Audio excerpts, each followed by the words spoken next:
I think it's about time that we go back to the husband store. Climb aboard the DragonShip. Through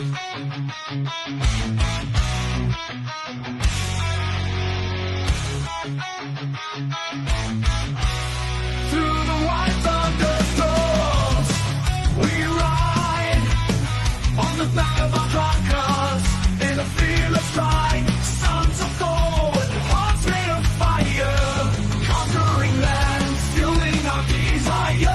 Roaring engines and lightning in our eyes. United we stand, our strength won't compromise. From the east to the west, we sail, we roll, we're the Valhalla warriors.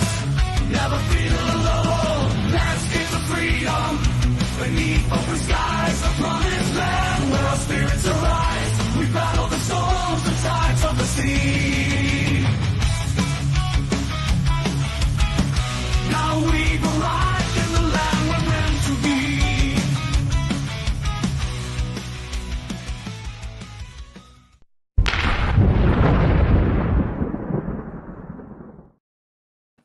Good morning, you Saturday savages. Excited for another episode of the DragonShip here. I am your host, Huds, and I'm joined alongside some very good friends here. Tarl, Viking Paradigm. What's going on, brother? Joel. Going good, man. Enjoying the morning. Join the morning. Love to hear it. Glenn, where are you at? I'm in a fucking hospital. Where the fuck you thinking I'm at? Yeah. I'm here with Thor at the hospital. We're hanging out, checking out nurses, trying to get. Wait, you're checking out the male nurses? What's going on? No, Huds, that's you. Come on. We go through this every single time. We're over here. I'm trying to get a sponge bath by a hottie, but it's not happening. Why is Paul playing on my phone? Shut up, Paul. Well, best of luck on that endeavor. Hope's all's good. Well, I'm going to go on strike. Either they wash me or I'm going to stink. Their choice. Fair enough. Kevin, how we doing, brother? Doing great, sir. How are you? Doing good. Excited for the conversation today. And Wraith, what's going on, man? You're on mute. Why didn't you unmute me? No, not much going on. Just been writing pretty intensely for every day this week. So. Gotcha. Makes sense. Well, awesome, guys. Today we're going to be talking about the husband store. I think that most of us may know the story. Some may not, actually. We did the wife story, didn't we? We did the wife story? No. We're going to talk about the wife story at some point. We did the wife store. Did we? On Big Brothers. And then we did the husband store right afterwards. I don't even remember, man. We've done way too much content. I can't even trace that back. But yeah, so where the husband store initially came from is I don't know if it's initially from Lori Gottlieb, but Lori Gottlieb was an author who wrote a book, Marry Him, and there's a lot of flack on it. It's really interesting. When I was Google searching it again the other day, they've turned it from what it was, which was a metaphor, into speaking about it as if it's like a joke and how it's like hateful to women. But I actually think it's kind of realistic to women. So I'm going to go ahead and read through that. What's going on, Vidar? Hey, how's it going? Doing good. We're just getting started here. Just super busy, just getting in from some work I was doing, and glad I could make it in time. Awesome. I'll be in and out for a few minutes, but I'll be listening the whole time. So sounds good. No problem. So I want to go ahead and get it going here. I'm going to zoom in just so you guys can read along.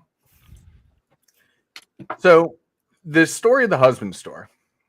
So Lori Gottlieb and Marry Him. This is the story. A new store has opened. A husband store. There's a sign at the entrance. You may visit the husband store only once. There are 6 floors, and the value of the products increases on each successive floor. The shopper can choose any item from a particular floor or go up to shop on the next floor, but she cannot go back down except to exit the building. So, a woman goes into the store. On the first floor, the sign on the door reads, Floor 1, men who have good jobs. That's nice, she thinks, but I want more. So she continues upward, where the sign reads, Men who have good jobs and love kids. She's intrigued, but continues to the third floor.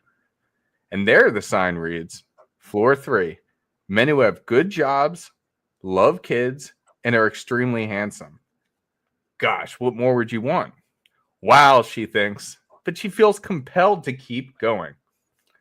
Floor 4, men who have good jobs, love kids, are extremely handsome, and help equally with the housework. Whoa. That seems to be everything, right? It can't get better than this, she exclaims. But then that voice inside of her asks, or can it? She goes up and reads the sign. Floor 5, men who have good jobs, love kids, are extremely handsome, help equally with the housework, and have a great sense of humor.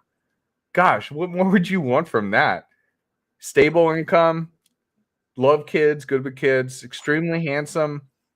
They help with the housework, make your life easier, and they're also funny. Like, what more would you want at that point? Having found what she's looking for, she's tempted to stay. But something propels her to the 6th floor, where the sign reads, Floor 6, you are visitor 42,215,602 to this floor. There are no men on this floor.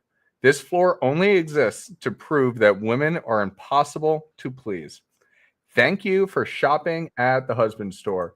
Hence why, let me take this out. Hence why, if you look at this thumbnail here that I had created, you see all the women leaving the store without anything. And this is a problem that I've seen in modern society more and more, that the women always want more until they become 35 years old, and then they start freaking out, and then they'll either settle down for a temp husband, so to say, that they'll have just to prove to the world, okay, I can get married, and then end up divorcing him anyways because she never loved him. So I want your guys' thoughts on this, at least to initially start. Tarl, we're going to start with you. What are your thoughts on the husband store here? Well, I mean, it does prove the point quite nicely. It's metaphorical, but that's what happens when you try to please a woman, right? She won't appreciate it because you're doing too much. Less is more. I tell guys this all the time. Like, they always feel like they got to do more, but that's what simps do, right? They try more.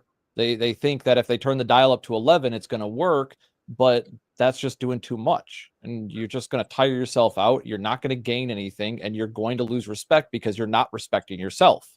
You're not acting respectable, right? And that's where a lot of guys lose the plot. They think that if they just keep doing it and they stick to the plan, that it'll work eventually. Never does. And women buy into this too, right? It takes two to tango, as we always say. So, yeah. No, it's an interesting take.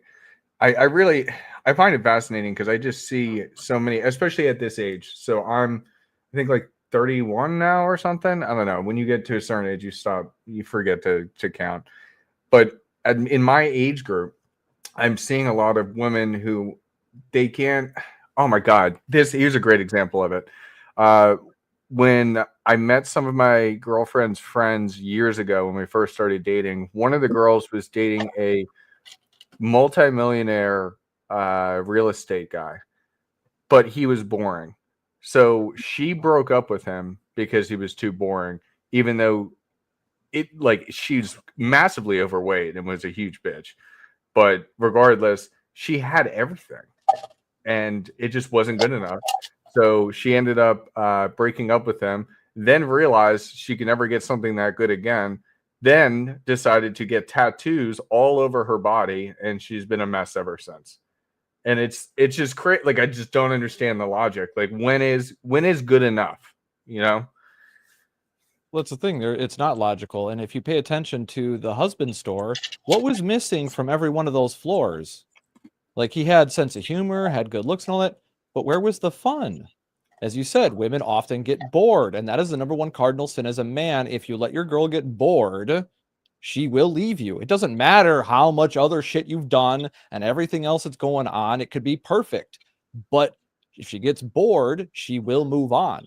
And that's a sad, that's a harsh truth for a lot of people. Like, oh, my girl would never. But I've been, see, when it comes to like the husband store and even the wife store, I've been part, I'm 40 now. I've been part of a lot of conversations where both men and women are sitting there going down this like grocery list of all the things they would like in a partner. For men, it typically is more about looks and things like that, right? And for women, it's about like more personality traits. Well, looks are still in there. They downplay that a little bit more for obvious reasons, trying to save face. But that's still, health is for both sides is important, physical attractiveness and health. But it's all of these things that don't really matter as much in the relationship in the long term, right? To actually stay together. And that's the thing, like I've always been kind of what you call red pilled on that, is I'm just like, you're talking about all these other things. I'm looking at like how the other person treats you, right? I was always looking for somebody that would treat me well, right? Looks were a factor, but health is a factor, but I'm still going like, what are you guys talking about? You're talking about all this superficial stuff, and that stuff is important, but I'm not hearing any discussion about how compatible you are. And it doesn't matter if you like the same things. Liking the same things doesn't make you compatible, right? Sometimes that can actually make you more incompatible because you're going to fight about that shit because you have your own opinion on it. So you're damned if you do, damned if you don't. How do you resolve conflict? I want a partner that's good at communication and solving conflict, and working with me, being a team player. But, I digress. Interesting. It's interesting that you say that, because you're right. These are all the superficial type of things that are good for initial attraction, but they're not necessary or not as important for long-term like compatibility. I like that point. All right, Glenn, let's move to you. You got any thoughts on this? Girlfriends are better than wives. Why do you say that? Because it's true. Girlfriends are better than wives. Like, okay, when she gets the ring, when she gets that leverage on you, you are gonna, if you don't have frame, if you're not like Wraith and that has that ability to just command and just maintain that frame over a long period of time, it's going to be death by 1,000 concessions. And when you do that death by 1,000 concessions, you're going to be giving up ground over time because she has that leverage now.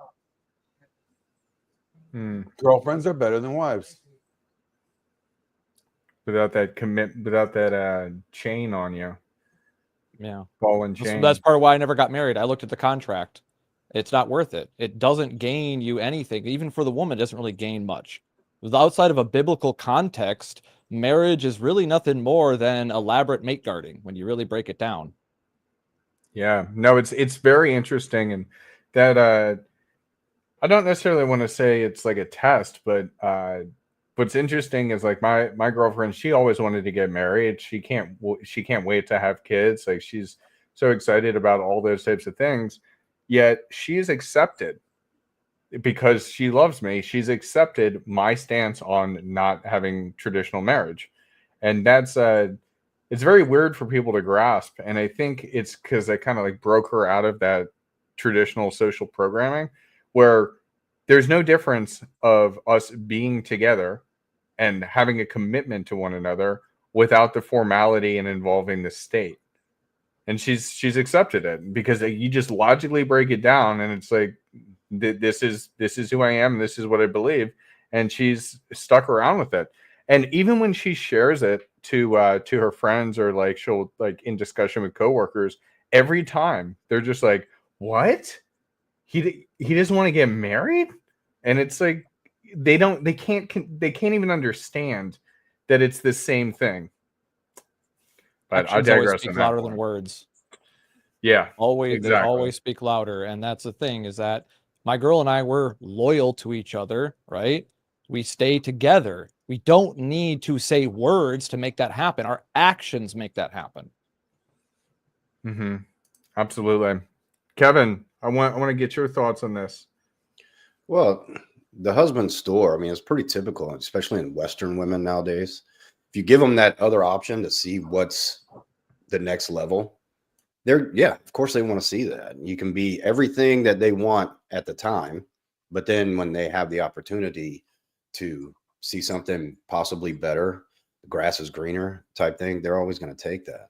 And, men are guilty of it as well. But Western women, you see it a lot. That's why I agree with Glenn. Girlfriends are better than wives, because once you evolve the state and she wants to go to that next level that you can't provide, she's going to no fault divorce and take half your shit, or at least try. So that's why, I'm kind of in agreement with, well, not kind of, definitely in agreement with Tarl's stance and Alex's stance. But I can even take it a step further. If I'm somebody that I want to spend the rest of my life with, I'm all about having a ceremony. We can say the vows. We can both wear rings. However, there's not going to be a signed document with the state saying that we are legally married. And if you can't accept that, you can't understand that, then okay, that's fine. I wish you the best. Absolutely. Yeah. I'm right there with you. And that's my stance on it. So it's definitely very interesting. Paul, better late than never, I guess. What's going on, guys? I was wrapping up Rule Zero. No worries. Was it a good show today? I thought so. We complained about women, and so mission accomplished. All right. We're doing the same thing here. Sweet. We just went through the husband store. I think you may be familiar with the analogy where it's a 6th floor store, and you can go to the next floor, but you can never go back down. And women always want more until they get to the 6th floor, where it essentially is like a there's no men there. This is just to prove that women are impossible to please. Yeah. Mm-hmm. You know what's funny about that is if you watch like TikTok videos and stuff like that, lots of women do this as a skit, like to themselves, because they know it's true. They know that they're never happy. They they can never truly stop, succumbing to that hypergamous nature of like, what's the next best thing, right? Right. And you know what, Kevin, I was gonna throw this out when you were from one of your statements, and even what we're just talking about right here. I'm wondering, like, what do you think is causing women to have such high expectations? Personally, I believe it's the naivete of looking at social media and seeing the lives of of a lot of different people out there, a lot of different women or a lot of different guys. They're seeing this, that they're like, I want that too. And so they'll never settle until they have this false reality that is being presented to them day in, day out. Yeah. I think social media and dating sites definitely contribute to that. We talk about in the man space of scarcity mindset.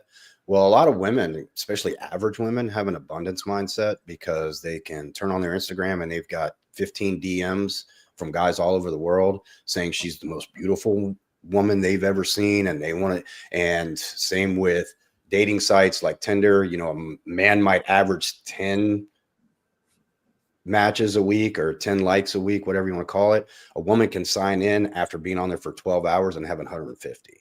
So she's seeing all these different interests from different men, which most of them just only want one thing, but they think that they can get any man that they want. And a lot of them can, but long-term, anything other than the bedroom, they realize very quickly after they've been ran through that that's not the forever, the fantasy that they have in their mind is not what they're going to end up getting. I think the world was so much better off before social media, and it's just insane. Like, I think that the more a girl is on social media, the more connected she is to things, the more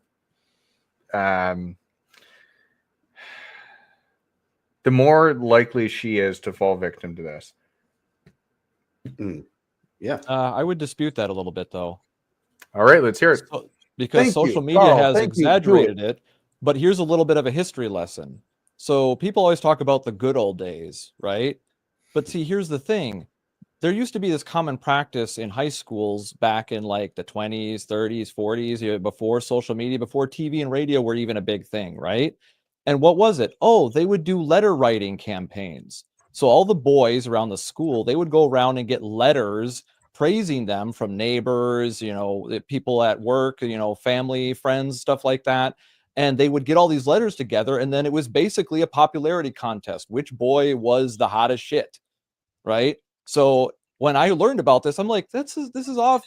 This sounds a lot like social media, followers and likes and people leaving comments and then you showing those comments to impress girls. I'm like, it's all happening again. It's just the micro version versus the macro.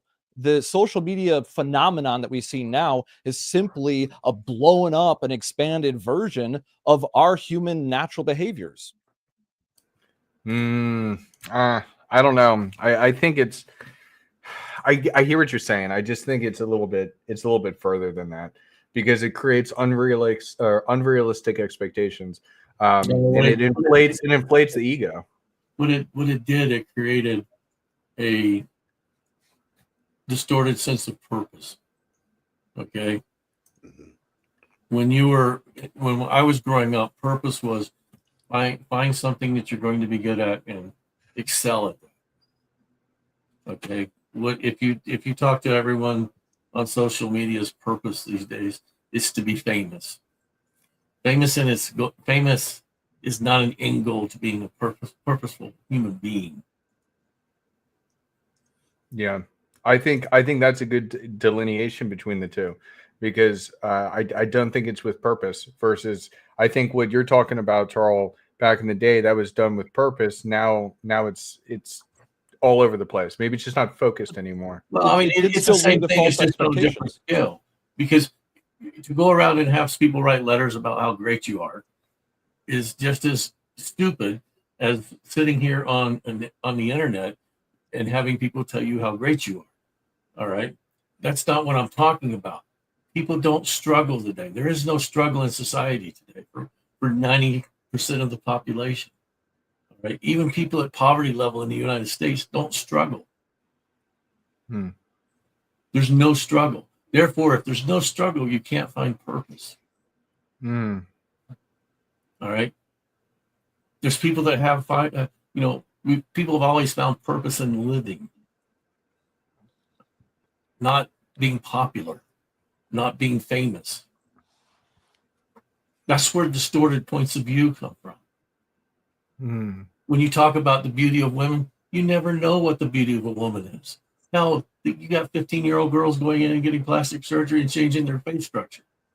You don't know if you're going to have ugly kids until you have them. That's very true. I'm trying to suit over that. That's what your parents had to deal with, Huds. Ooh. What are you talking about? I have the same nose as my mom. So, and Yeah, this big beak. Well, even past that, the filters nowadays. Well, when you guys talk about marriage and stuff, you talk about marriage like it's something other than what it is. Okay, what is marriage? If you go back to the Bible, marriage is a commitment and a agreement between you, her, and God. It's not about any legal thing. All right. Now, are there advantages to legal marriage? When you get to be mine and Vidor's age, there are advantages to legal marriage because you can care for that person after you're gone. There is an advantage to it. But that's not the reason I get married. The reason I get married is because I think I want to spend my life with this person. And I find a person that I want to spend my life with that's willing to struggle through life with me. Even if the struggle is, can I buy a $200,000 car as opposed to a $100,000 car? That's the level of struggle we have. It's not like when I was growing up, my father told me, if it comes between making your house payment and making your car payment, make your car payment because you can't drive your house to work. Those were real problems. We don't have those problems anymore for the majority of people. So you know what, Grace? We don't have those problems anymore. We have a whole different set of shitty problems.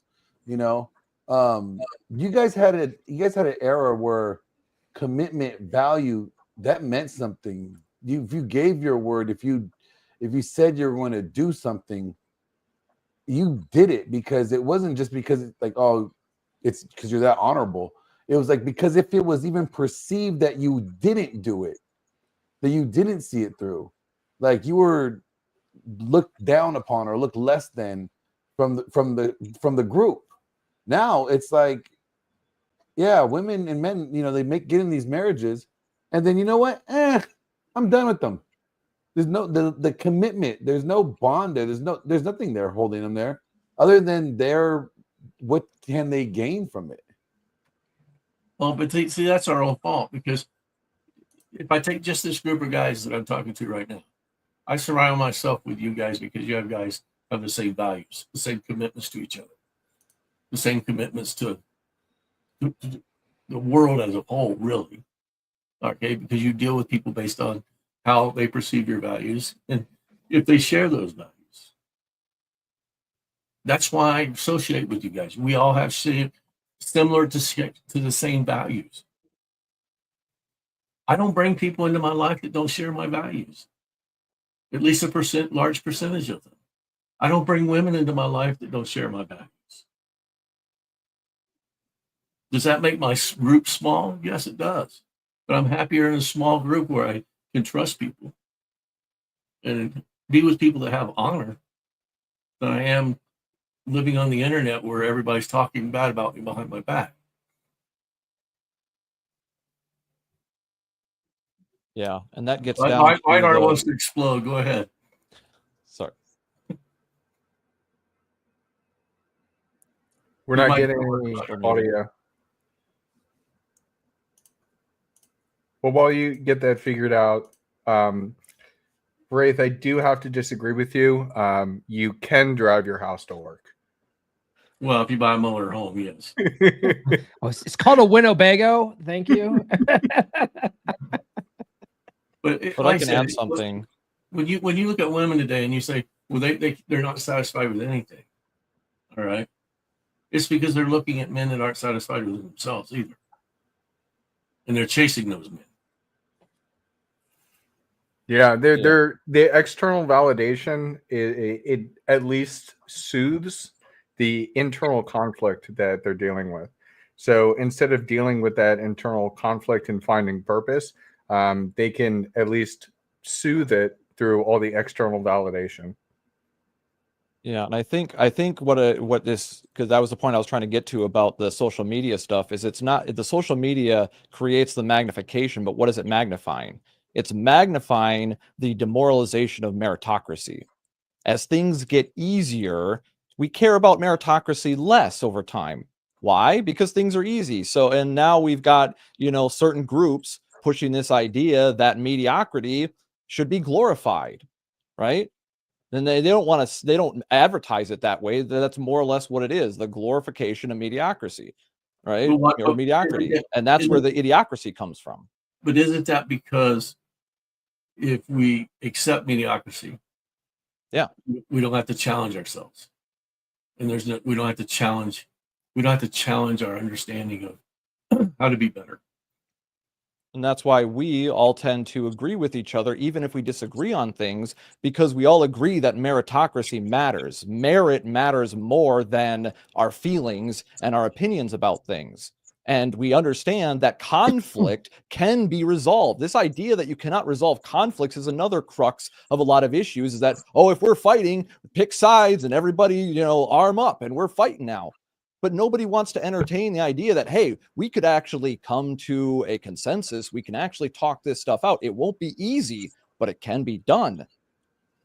Yeah, but that's not only based in meritocracy or mediocrity. It's also based in consumerism and materialism and the belief that everything has to be equal, even if it's not to the standard it was 20 years ago.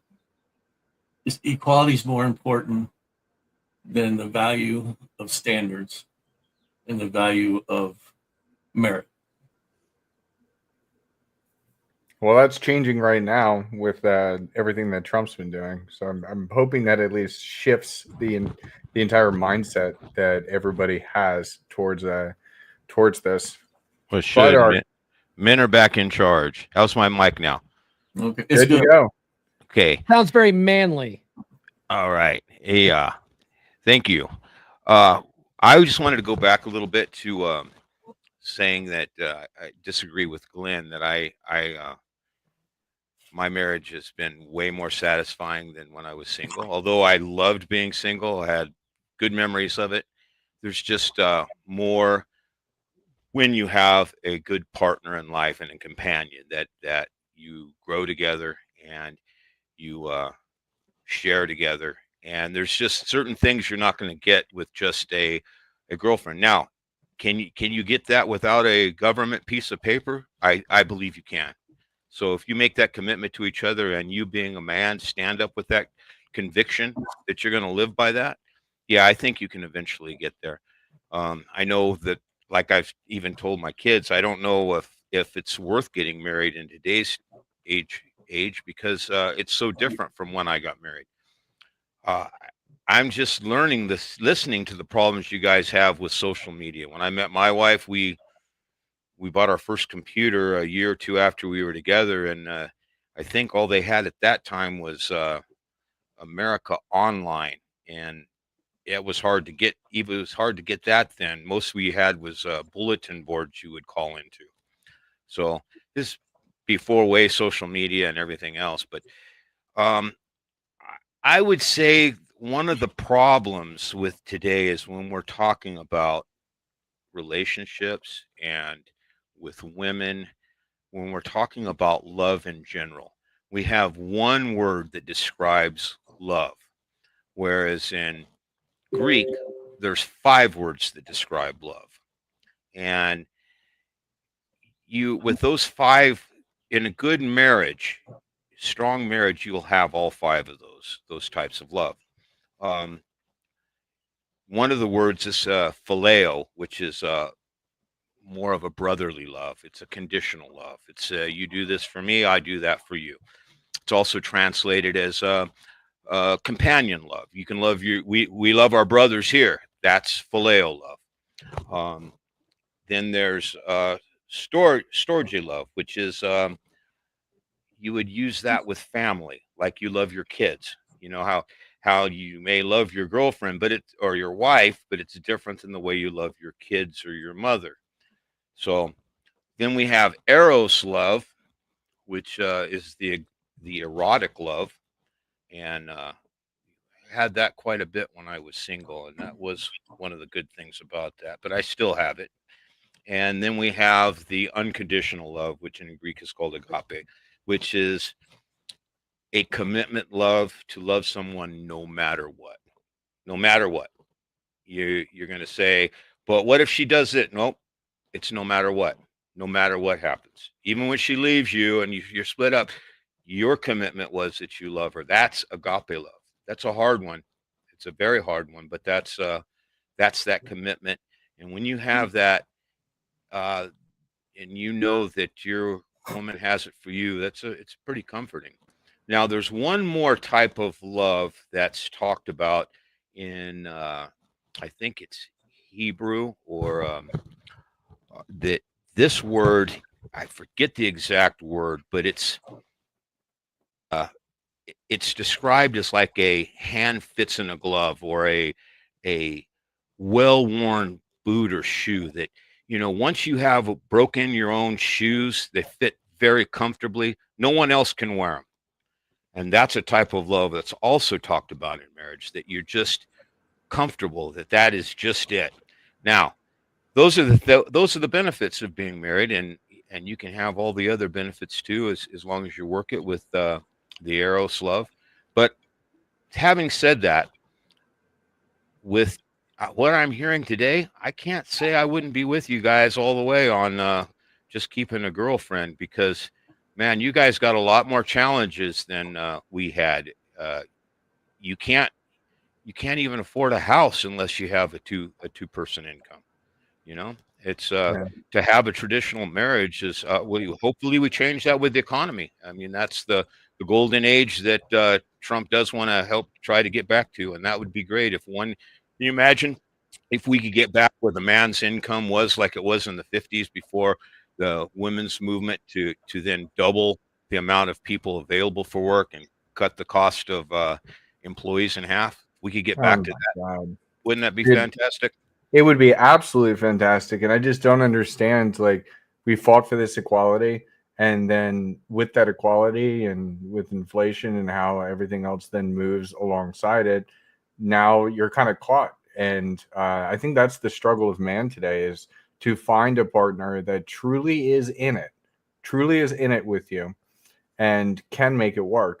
And now more than ever, it's important that we have these skills to be able to find those right women.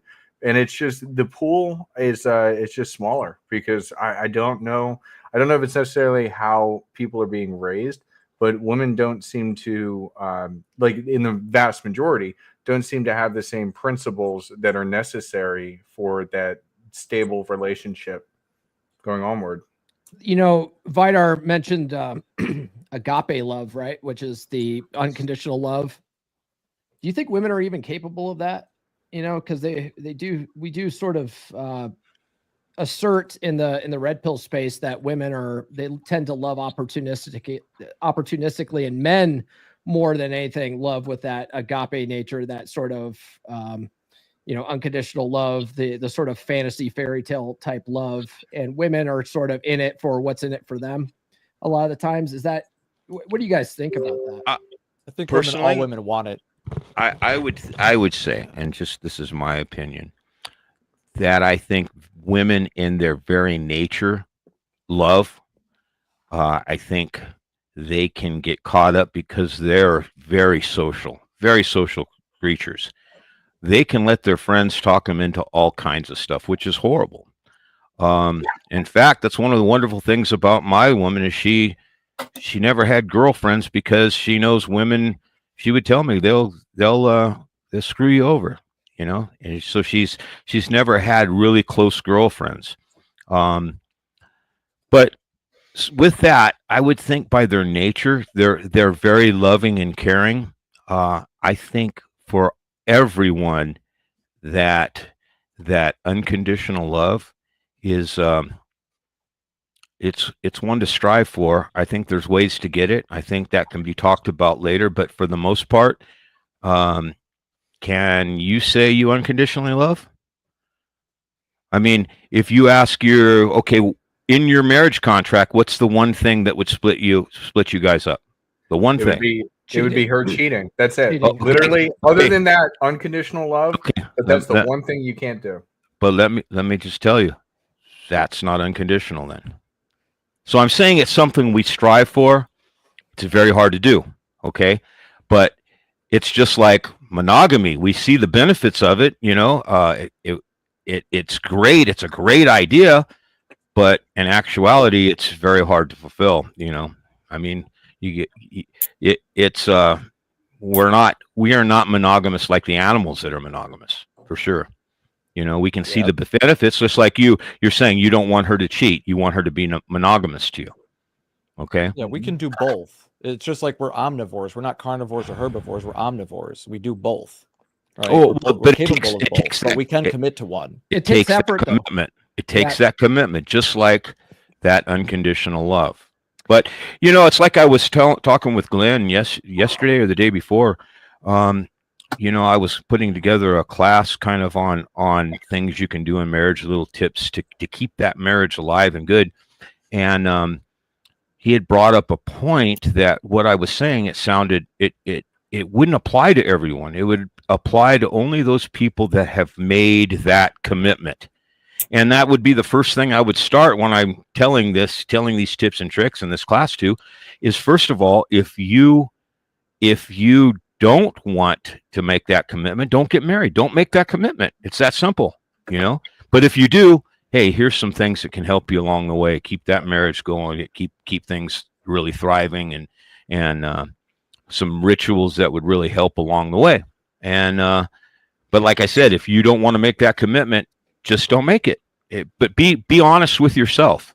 You know, like I said, the unconditional love. As soon as you say, I have unconditional love for her, but, well, that one but, you're not, it's not unconditional anymore. Well, yeah, I think No. a lot of times people don't understand that commitment Mhm. is something you make to yourself. Mhm. You know, and you can't go in and say we're in a committed relationship if you haven't made that commitment yourself. Good point. Okay, and too many people will live by an expectation of what the commitment is, in the sense that they have to receive that in turn. Okay, Yep. and that's not the way it works. Mhm. It's like honor and integrity. Those are things that you have to have, and those are things you have to enforce in yourself. You can't enforce them in other people, just like you can't enforce commitment into someone else. But you can enforce it on yourself. That doesn't mean that you have to be a fool and stay in a relationship that's hurting you. But you have to understand that as long as you've done everything you can do to fulfill that obligation and commitment, you're fine. You can walk away from it if they can't reciprocate. Any commitment between two people is a contract. And that contract has to have reciprocation. If it doesn't, then it's not a contract. And you're not obligated to that commitment. But you are always obligated to the commitments you make to yourself and the standards that you hold yourself to. Your honor, your integrity requires that. Hey, let me ask you a question too. You're right on all that. The commitment works both ways.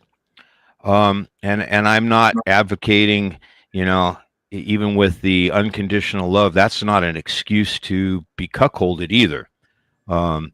There's, you know, you can have unconditional love, but there's also repercussions. But with that, with just a little mind game,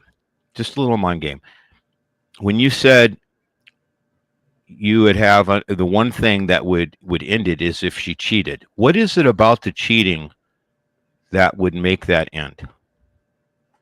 Betrayal. The betrayal. Like when you think Exactly. about it, yeah. and It's when you think- it's not the is it the physical act? no, absolutely not. Okay, that's just what I was getting at. A lot of guys, they need to think about it because it's the betrayal. There was a movie, I think it was a fantastic movie that showed this two different thoughts of men and women. It's called Last Night. I don't know if you guys have ever seen it, but it's a guy. The premise is this: a guy's going to on a business trip, and they're at a business dinner. He's there with his wife, and the business partner that he's going with is a female. And the wife is noticing all these indicators of interest from this fellow employee of his that's going with him. And she is getting mad about it. And she talks to her husband that night and says, you know, she's going to try to have sex with you. Don't you dare do that. You don't have sex. Promise me you won't have sex with her. So he promises her. So they fly out, and this woman ends up seducing him. She wants to have sex with him. She even tells him during this, before, she says, I just want sex. It's just completely physical. There's no emotional involvement. I don't want any of that. I just want to have sex. So this is a man's thinking. He can do that. There doesn't have to be emotional attachment. So he goes ahead and does it. And then a little side note, after he does it with her, you can see, the woman's very good at acting this, you can see that she did have an emotional attachment with it. But that's a side story. But the next thing is, what he didn't know is as she dropped him off at the airport, she's leaving. And as she's leaving, as she's walking away, she runs into her lover that she had when she was 19 years old and in college and on some European trip. And this reunion. He says, "Come, let's go talk." They go and they have coffee, and you can just see her indicators of interest. They end up going back to his place, and they start talking. Well, he tries to have sex with her. She stops him and she says, "No, I won't do that to my husband." But then she tells him this: "I have to tell you, you're the only man I've ever loved, and I never quit thinking about you." Bam. What he did to her is what would be the ultimate sin to her and her ultimate betrayal. Yet what she was going on there, man, it just strikes every man to the heart, just to the Alpha core, widowed. you know?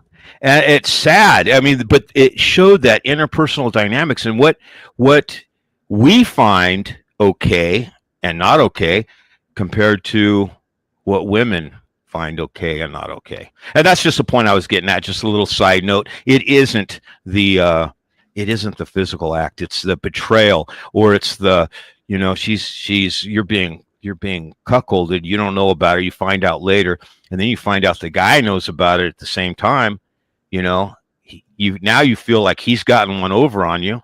I mean, these are the things that would just be, so hurtful to a man. And like you said, it's the betrayal. It's not the sex. I mean, Well, like you said there, like men and women, they have a different idea of what's okay and what's not okay, right? They also have a different idea of what love is, and that's kind of where Rollo's Iron Rule 6 came into play, which was women are utterly incapable of loving a man in the way that a man expects to be loved. And like, once you understand that and you sort of understand that they just love differently than you do, like you can accept that and you can work with it. But a lot of guys, they have a hard time. They have a hard time understanding that women don't think the same way we do. They don't love the same way we do. It's just a different dynamic, But isn't it interesting though, that when we think about what hurts people the most, it's not necessarily the physical acts, both for men and for women. It's the emotional thing. So as we just explained right there, it's the betrayal more so than the physical. And why, when a girl finds out that you may have cheated on her or done something else, do you love her? It's the same thing. We come from the same base root. And it comes down to that, as we were talking about, the commitment and the breaking of that contract. Yeah. Yeah, if I can jump in here, Vidar, I don't want to be too long-winded, but I want to circle back to where you were talking about the different types of love. You brought up the comfortable love. I can't remember the Latin or Greek term you had for it. I think men are more adept to fall into the comfortable love faster than the female. And that can create that boredom that we talked about in the first part of the show. That when you're comfortable, you think, okay, now she's my one, she's not going anywhere, I'm comfortable with this. So you stop doing things like in the honeymoon phase and she gets bored. That's when you need to make sure that she's in that comfortable love as well, because if she's not, she's going to jump ship. Yeah. Just and to tack onto that, that's why I have a book.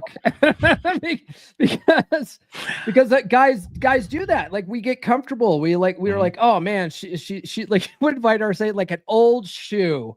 My wife is like an old broken in shoe. And man, it's just like, she's my best friend, but she's not fucking me anymore. I don't know why that is. It's like, because you got boring and you got too comfortable, man. Like you've got to understand that in order to keep that spark alive, if you want her to keep fucking you anyway, you've got to keep working on bringing out that Eros love, right? Yeah, that's really funny. That's comfort level is being comfortable in a relationship, and then ignoring all the other signs. It's not really what I'm talking about with that. That's not really what it's referring to. It's referring to here's an example. When I first got together with my wife, we had that excitement that your heart pitter patters every time you're around them. It's that that exhilarating adrenaline rush and excitement of the new. eventually that fades out. And that's where that comfortable love does need to take its place, not comfort level, but the comfort of that you just fit together. You're just, you know, you're, Two peas in a it's hard to pod. describe. Yeah, it's and you'll find out that you're thinking you start thinking alike after so much time. You'll even take on some of the same language and language patterns. That's what I'm talking about.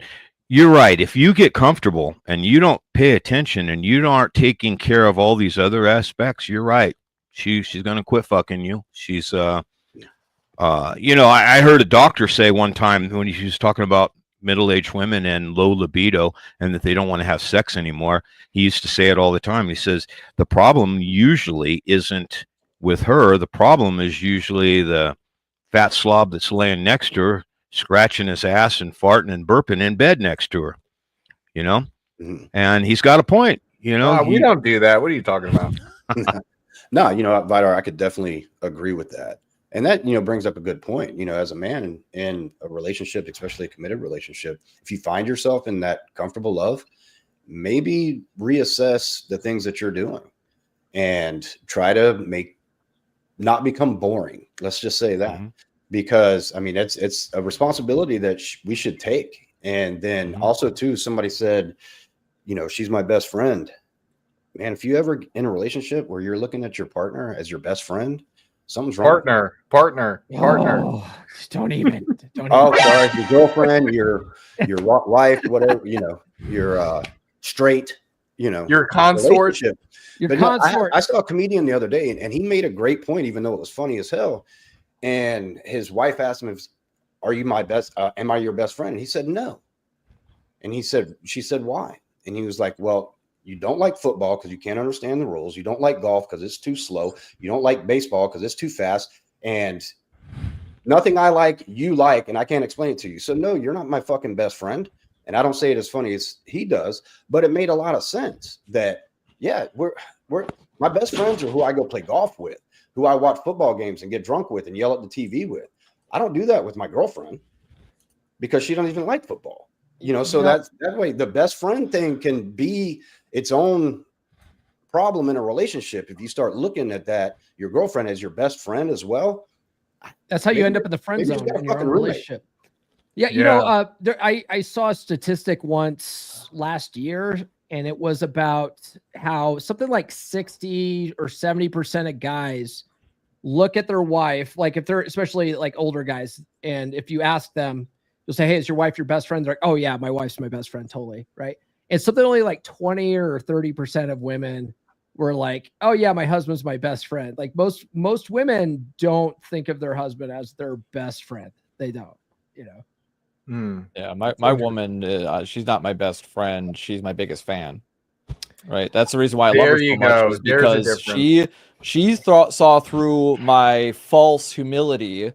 Right. I know I've said it before, right? I'm a very arrogant motherfucker, but I always downplay. And she was the one to first see through that I actually was a badass. She recognized me for what I was, even though I was downplaying myself all the time. Because I'm not as humble as I used to be. I used to be extremely humble. As Rolo says, self-deprecation is not game. I didn't know that back then. I too am incredibly humble.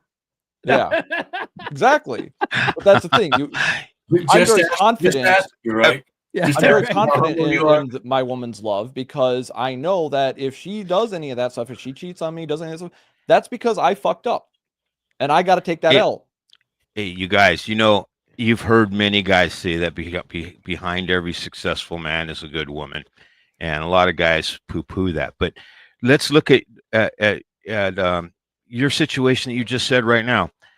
Women usually, it used to be, like I said, this whole social media and modern thing is different, but women used to marry men or go with men because of who they saw them becoming. Where men, we marry the women for who they are.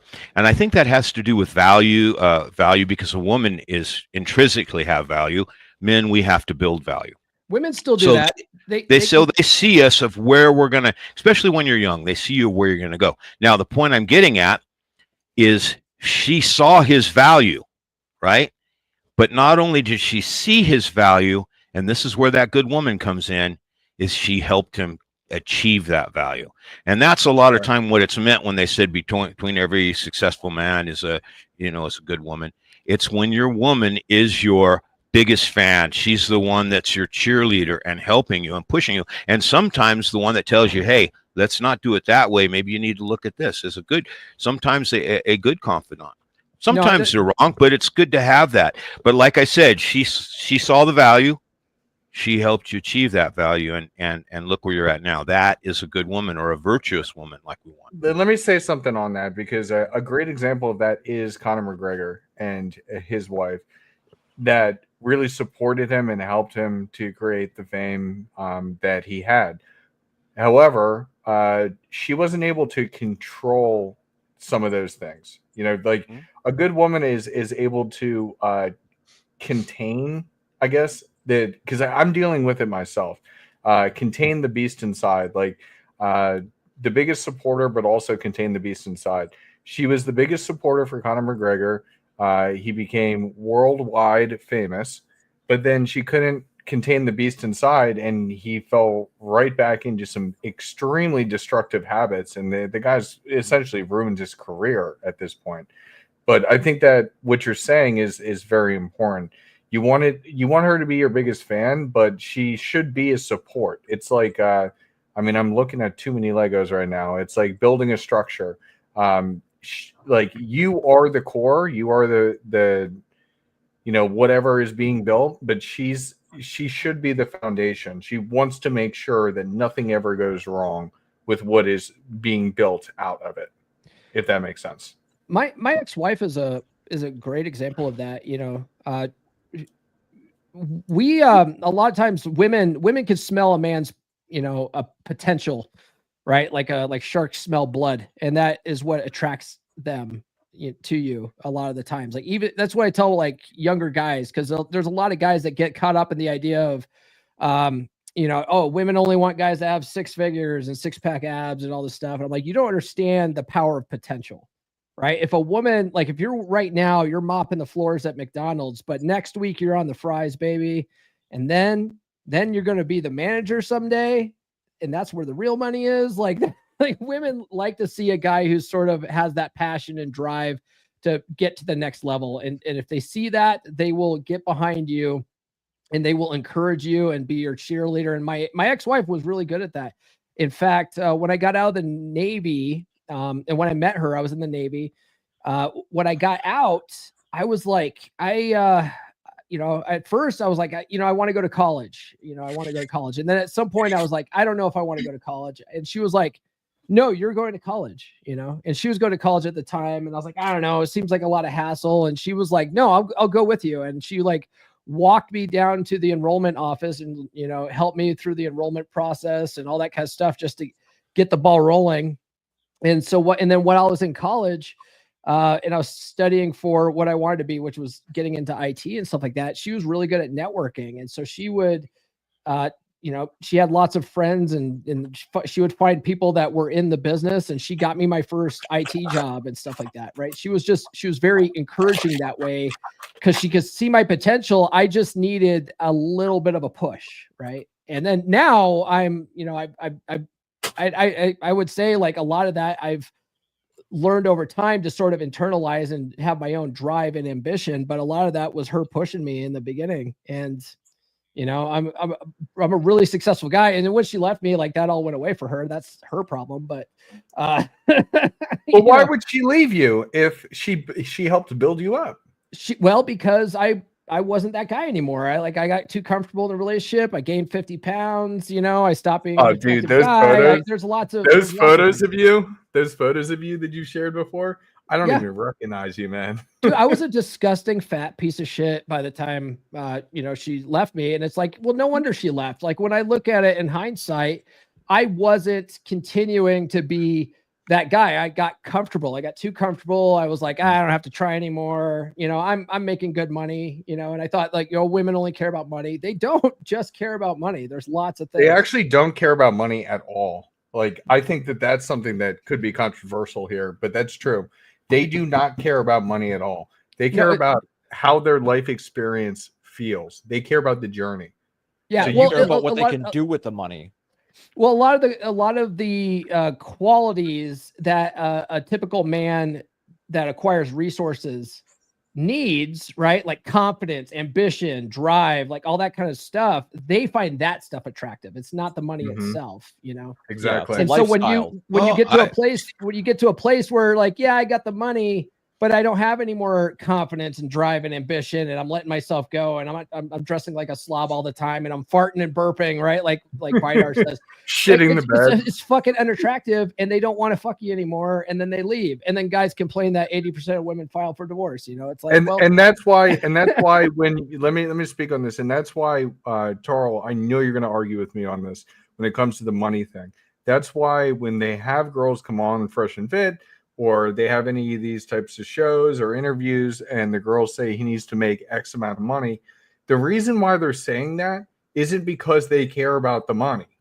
What they care about is, okay, if they're making this much money, they have to be this level of a leader, as Paul was saying. They have to have these competencies that come along with it for him to be able to have gotten there. Yeah, no, I'm not going to argue with you at all on that. I've been saying that. A lot of guys get it twisted. They think it's about the looks, money, and status. No, it's about the culmination of all of those things and the mindset behind it that got him there. And so success leaves clues. If you make a lot of money, you usually have to be pretty assertive and dominant to achieve that in some capacity. So it's that social proof that girls always bet on. It's like, okay, so he's got all these traits based on that. It's an inference. They make an inference and they'll say, oh, he needs to have this and that. Guys aren't listening to the womanese. Shout out to Donovan Sharp. You know, the womanese of that, like you're pointing out, Huds, is that they say the surface part. And guys being logical are like, well, that's the numbers. Like, this is logical. But what's the emotion behind it? What's the lifestyle that they're looking for? They want a man that's going to put them in their place most of the time and go along for the ride. They don't want to be in the driver's seat. They want to ride shotgun. It reminds me of when I went to Universal. Was it Universal? Yeah. Down in Florida, I had won a trip, and so I took my girl down there, and when we rode Hagrid's the motorcycle one, you guys ever seen that? No, we don't spend. I don't spend a lot of time in amusement parks. Oh, right. But this it's fun. So for those Harry Potter fans, Hagrid's Wild Ride, essentially there's two carts. Like, they're attached, the whole thing's attached, but there's one with the motorcycle and there's one with the sidecar. And it's always a non-discussion. Like, it's always me in the driver's seat and her in the sidecar. It's exactly that. They want to come along for the ride. They don't want to drive the car. Yeah, and sometimes they don't mind taking the driver's seat if they have to, or if they want to for a little bit of fun, or if it's necessary, especially if you have a strong relationship. Yeah. Oh yeah. That's so true. But you know what people don't see, or guys don't see, even when they get in that comfort or that they feel comfortable, if they're not driving anymore, a woman out of necessity will start driving. She will take up the lead. If you're not going to lead, somebody's got to lead, and she will take over and start leading. So you're right, but she doesn't want to. That is true. At least she doesn't want to, and she can only do it for so long. Women. I want to say there are some women who get it in their head that's what they want. But I use the one word that no one else used. Women want leadership. Yeah, it's plain and simple. They don't want to be your mom. Mm-hmm. They don't want you to be their dad, but they want a leader. Mm-hmm. Yep. And you have to step away from treating them like a father to treating them like a woman. Mm-hmm. And you can't treat them to that point too, Vidar. Like, sometimes they won't step up and lead. They will find somebody else that will lead. Oh yeah, that's a good point. That is a very good point. That that's a very good possibility. Just look at the family structure. How's the family structure? Mhm. Okay. I'm talking about the nuclear family now. So, but how's it structured? You have a leader. And that leader handles the overall corporation. He's the CEO. Then you have the board, which is her, which handles all the people underneath. And then your other girlfriends, part of the board. No, I'm just making a joke. Look, I got enough crazy with one woman. I don't need two. That's how I feel. When you guys tell me they want this harem or they want multiple wives, oh, God bless you. One of those I- spinning plates I found was easier than dating one woman at a time, but that it's a much different situation when you're living with all of them, I guess, right? Boy, that would be Well- a challenge, but Yeah. But No. see, spinning plates is different because when you're spinning plates, what are you doing? You're open and honest about everything you're doing. Yeah. Okay. And it's casual dating, really. When you're in a marriage or a relationship, all right, that's when the betrayal comes into play. So that causes you problems. Mhm. All right. And Well, so I've been in relationships where I've dated multiple women. They all knew I was dating them. And that was fine because I wasn't serious and they weren't serious about any long-term relationship. But when I go into a relationship, like with my wife now, there's a commitment. All right. And that commitment, I'm going to honor my side of the commitment. Yeah. And she is supposed to honor her side. The other thing is I don't need some crazy woman calling me at 2:00 in the morning, getting the one person that I'm sleeping with who may have a knife beside the bed upset. You're bringing back memories. I mean, where this all started when I wanted to do this show, I had sent that message to you guys. Like I remembered the crazy squirter from back in college, and that just reminded me. She called me 59 times one night because I wasn't picking up my phone, and it was just because I didn't want to be around her. So you yeah, didn't. That's not crazy. I've That's had not crazy? worse. I've had worse. Yeah. There's No, you that's got to pretty watch fucking the crazy. cycle ones. But I had one that was calling me constantly. As soon as I'd hang up the phone, or as soon as I'd pick it up, dead. Then I hang it up, call again, just out, over and over and over. So finally, I just took the phone off the hook, went about my day. Came out about 10 hours later. Actually, I'd unplugged it, plugged my phone back in, and it was ringing. oh my Picked it up, god, still dead again. That's crazy. But Yeah. Going back, talking about the dating scene, and I think. and you Well, guys hold are on. talking I think Wraith, did you have something you wanted to finish, right? no, I was just going to say, from a standpoint of when you talk about relationships and you talk about all this stuff and what women want, one of the biggest fallacies or problems that guys create for themselves is, they don't maintain, I'm going to use the word frame in the relationship, and they allow there to become gray areas between what their responsibilities are and what the responsibilities of the woman or wife or girlfriend is. And there's going to be crossover. If it's an emergency and she's got to drive somewhere, that's stuff that happens, and you'll readjust and you'll pull frame back. But overall, when guys get comfortable, they get comfortable in allowing themselves to be lazy. It's not comfort with what she's doing. It's not comfort for anything other than they're not challenging themselves. They've lost their frame. And frame isn't to maintain her. Frame is to maintain you. And when you're not maintaining yourself, people are going to take advantage. I love that. Frame is not about maintaining her or maintaining your reality. It's about maintaining you. Wow. yeah, That and hit me self-leadership. heavy. Like you said before, Wraith, the way that women want leaders, but what kind of leaders? They want a man that can lead himself to success, right? They don't need a man that's leading her, right? That's you being daddy, right? You just tell her what the expectations are, as Rolo says, comply or goodbye. You're going to do what I need you to do as part of the team, as the board, or I'm going to fire you, That's simple. And it's not a matter of falling in and out of love. It's a matter of, pragmatic, just understanding the reality of the situation, right? Like you said, it's a relationship is more or less a contract, and we're in it to win it. And if you're not in it to win it with me, then I'm going to find somebody who will. Yeah. Then what are we even doing? The same concept is with boundaries, right? Boundaries aren't for her. Boundaries are what you will accept, and she either gets in line or you cut her loose, that's what boundaries are for, right? Yeah, boundaries are literally like, all right, we're gonna play soccer today, but she wants to play field hockey. And it's like, okay, well, like we're not in the same field, we're not in the same court. Like it doesn't work. Like we need to move as a unit, not in separate directions. I think that's really what it comes down to. And Thor and I talked about this in a couple of conversations that we've had, even on here.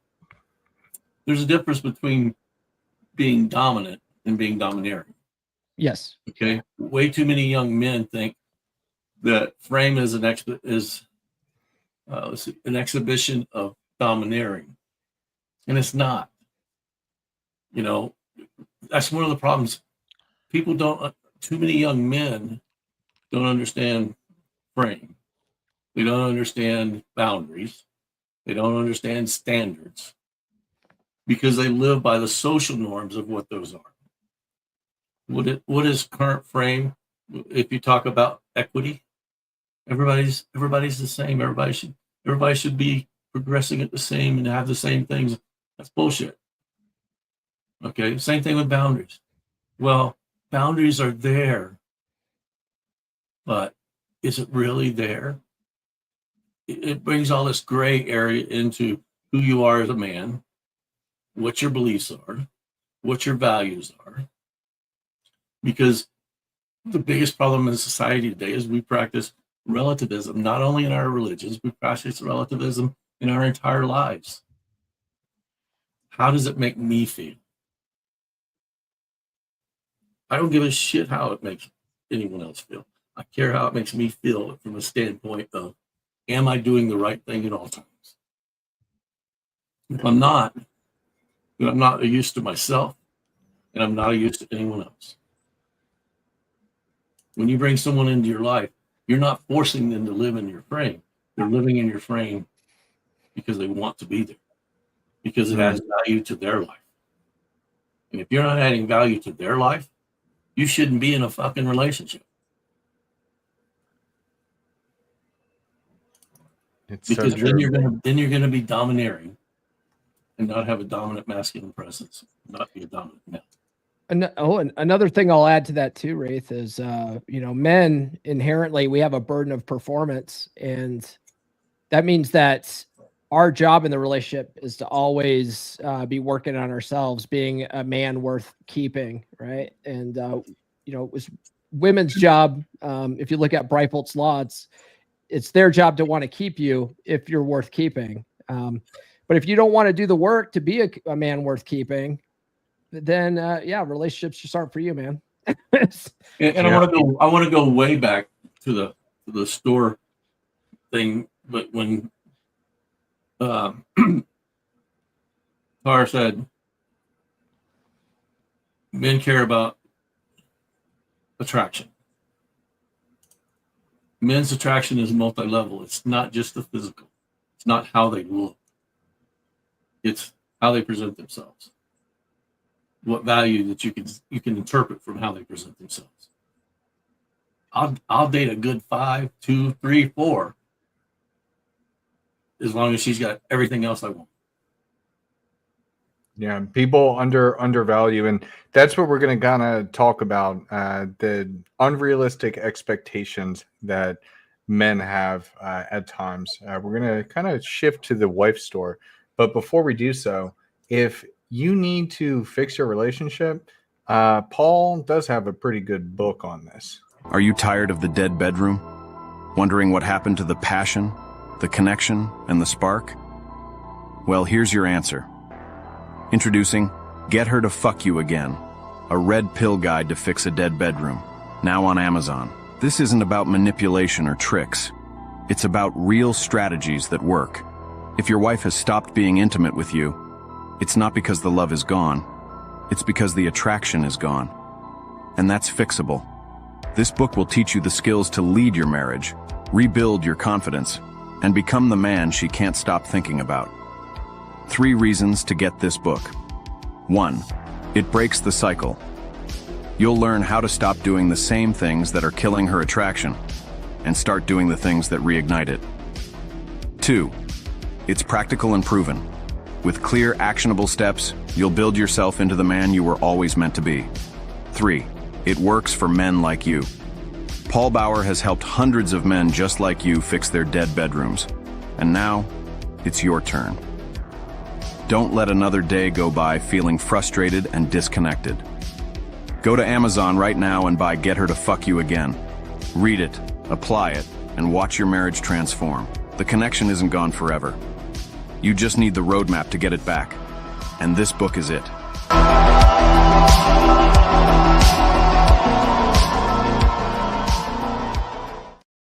The audio, the audible version of that is selling like hotcakes. People are really going for the audio. Yeah, which I narrated myself, by the way. Hey, there we go. It really is crazy how it kind of happens, and I think that in this joking manner from this initial article that I'm going to bring back up here, what this author does is they turn it into the wife store. And this explains why men become lazy. Okay. So when we talk about the wife store, the first floor has wives who love sex. The second floor has wives who love sex and are kind. The third floor has wives who love sex, are kind, and like sports. The fourth, fifth, and sixth floors have never been visited. We don't require a lot. Like you got to be attractive. You got to bring. I mean, there's a couple different ways that I've kind of written it out myself, but we just want them to be attractive. We want them to be feminine. We want them to be respectful. We want them to bring peace, and that they care. Like that's it. It's that simple. And the attraction thing almost gets knocked down a peg. That's why us as men are willing to settle down with like a 5 or a 6, no problem, as long as because she raises herself up in the other qualities. We don't ask for much, but it's a double-edged sword. By not asking for much, once we get what we're looking for, then we fall into that laziness. Yeah, that was the mistake that I made by trying to do the whole 50-50 thing in the relationship, is that I put my girl in the driver's seat half the time. She didn't like it. And I also didn't ask her. I didn't tell her what I wanted. My communication was bad, right? So I would tell her things, but I would do it in the, mannies, right? Where I'm just being direct and logical and expect her to just comply and get along with it, right? Well, I was also slacking off, let myself get fat, right? And stuff like that, right? So I wasn't worth following. But after I changed that and started asking for more from her, I was shocked, because she is my #1 fan, and she's even shocked, right? She often doesn't believe in herself. I'm the one that empowers her. The left always talks about, well, we need to empower women. Yeah, I empower my woman. I teach her how to do things. I teach her that she can do more and that she can achieve when everybody put her down. Patriarchy. Misogyny. No, but that's so true. That's so true, Joel. I love that because that's the truth. That's what that's what my relationship is like myself. I empower her, and through empowering her, she's better able to empower me. And it's this cycle, and this perfect yin and yang that brings us both up. Mm-hmm. It's funny. I think a vast majority of guys it would blow their mind, if they ended up finding an adjustable 7 that had all the qualities that we talked about, right? And when I say an adjustable 7, it's like, she's what guys might call mid, but if she puts in a little effort with like her clothing and her makeup and puts her hair in curlers, now she's now she's looking more like a 9. It's like she puts a little effort in and she looks a little bit hotter. But man, it's one thing too. I'll also tell guys is a woman who is hot now that didn't used to be hot. Like maybe she was a little bit overweight in high school, like an ugly duckling, kind of a nerdy girl in high school, and then she had a glow up later in life. She actually had to learn to have a bit of a personality and be pleasant with people to get things right, because girls who have been hot their entire lives have just been handed shit. Like no one's ever told them no a goddamn day in their life, and they just sort of expect things, and they have shitty personalities. So those are the types of things like you need to look for when you're out in the dating circuit. Like what kind of girl is this really, and like how she treats you is way more important than how she looks at the end of the day. Oh my God, yeah. Princess syndrome. Yeah, I'd like to tell young men, okay, because I do counsel a lot of young men. Don't start your life or start this journey with the expectation that you're going to have a harem. Yeah. Okay. Because here's the reality of it. There's probably roughly 5% of the women that would live in those situations. And you're not the 1% of the men that can command that. Be realistic with your own expectations of yourself and what your expectations are for what you want from other people. Now, if you grow to that point where you're the 1% of the men that can command the 5% of the women that are willing to do that, that's fine. But if you set that as your goal right off the bat, you're going to fail. Because you're trying to live beyond your current capabilities. That doesn't mean that you can't grow and develop those skill sets and develop those capabilities. But there's nothing like getting beat down every day by not living up to the expectation you have for yourself. You didn't come out of the womb thinking you were going to walk. You crawled first, then you leaned on a table to learn balance, and then you took that first step. The journey to self-discovery and change is the same way. It's very well said. And I think, go ahead, Fighter. I was going to say I agree with that for sure. Now, the guys that I've met that do have a harem or they have these sister wives, one guy in particular who had sister wives, he had 4 wives, and I think they were all about 2 on the look scale. So I think he thought he had an 8 after he had that. But I don't even know if they had great personalities, and this is something that he dealt with. Nothing that I wanted. And then I've met another guy who basically he had one, I guess you would call it an alpha pair. Him and his main woman, then she was bisexual. They would go out and get other girls and bring them in, and they would live with them. But they were always in and out. There was never he would have 2, sometimes 3 women, or he would have at least 2 other women, sometimes 3. But like I said, they were never, it'd stay around. I think the most I saw was a couple years with one, and then they would move on to other women. It wasn't a harem issue. So I have never really met anybody that has quite a harem where they stick around and stick together, except the one guy who was and he pretty much had them convinced on a religious or cult level with the sister wives that he had.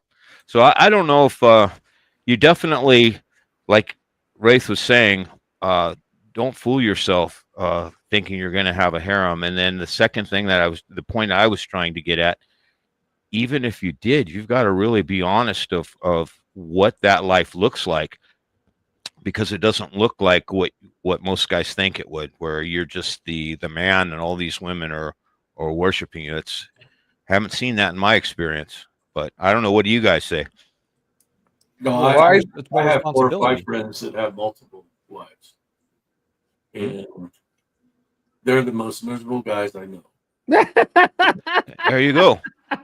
I can barely deal with one, like multiple. Gosh. But do you think That's Wraith, the thing. do you think it's a skill issue though, right? Like if you had, you know, good solid frame, good relationship management skills and stuff like that, do you think it would be easier, or do you think like the average guy right now can't maintain his current marriage, right? Like he doesn't know how to manage his one wife. And so if you add 3 more wives to that, it's just going to be a fucking nightmare. I think it for the 2 of the guys I know, it's leadership issues.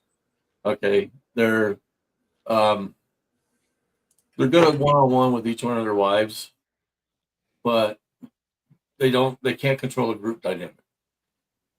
And there's constantly infighting between. He has 4 wives. There's constantly infighting between the wives. They'll gang up, you know, depending on what the topic is. They'll gang up on each other. So that's for both those guys. One's 3, one's 4 wives. It's leadership. They don't have the ability to lead their families the way that they need. The other 2 guys, they just kind of fell into it, and there's this constant change in hierarchy of the females based on what his individual, or I'm talking about 2 guys, so it's their individual wants and desires are, you know.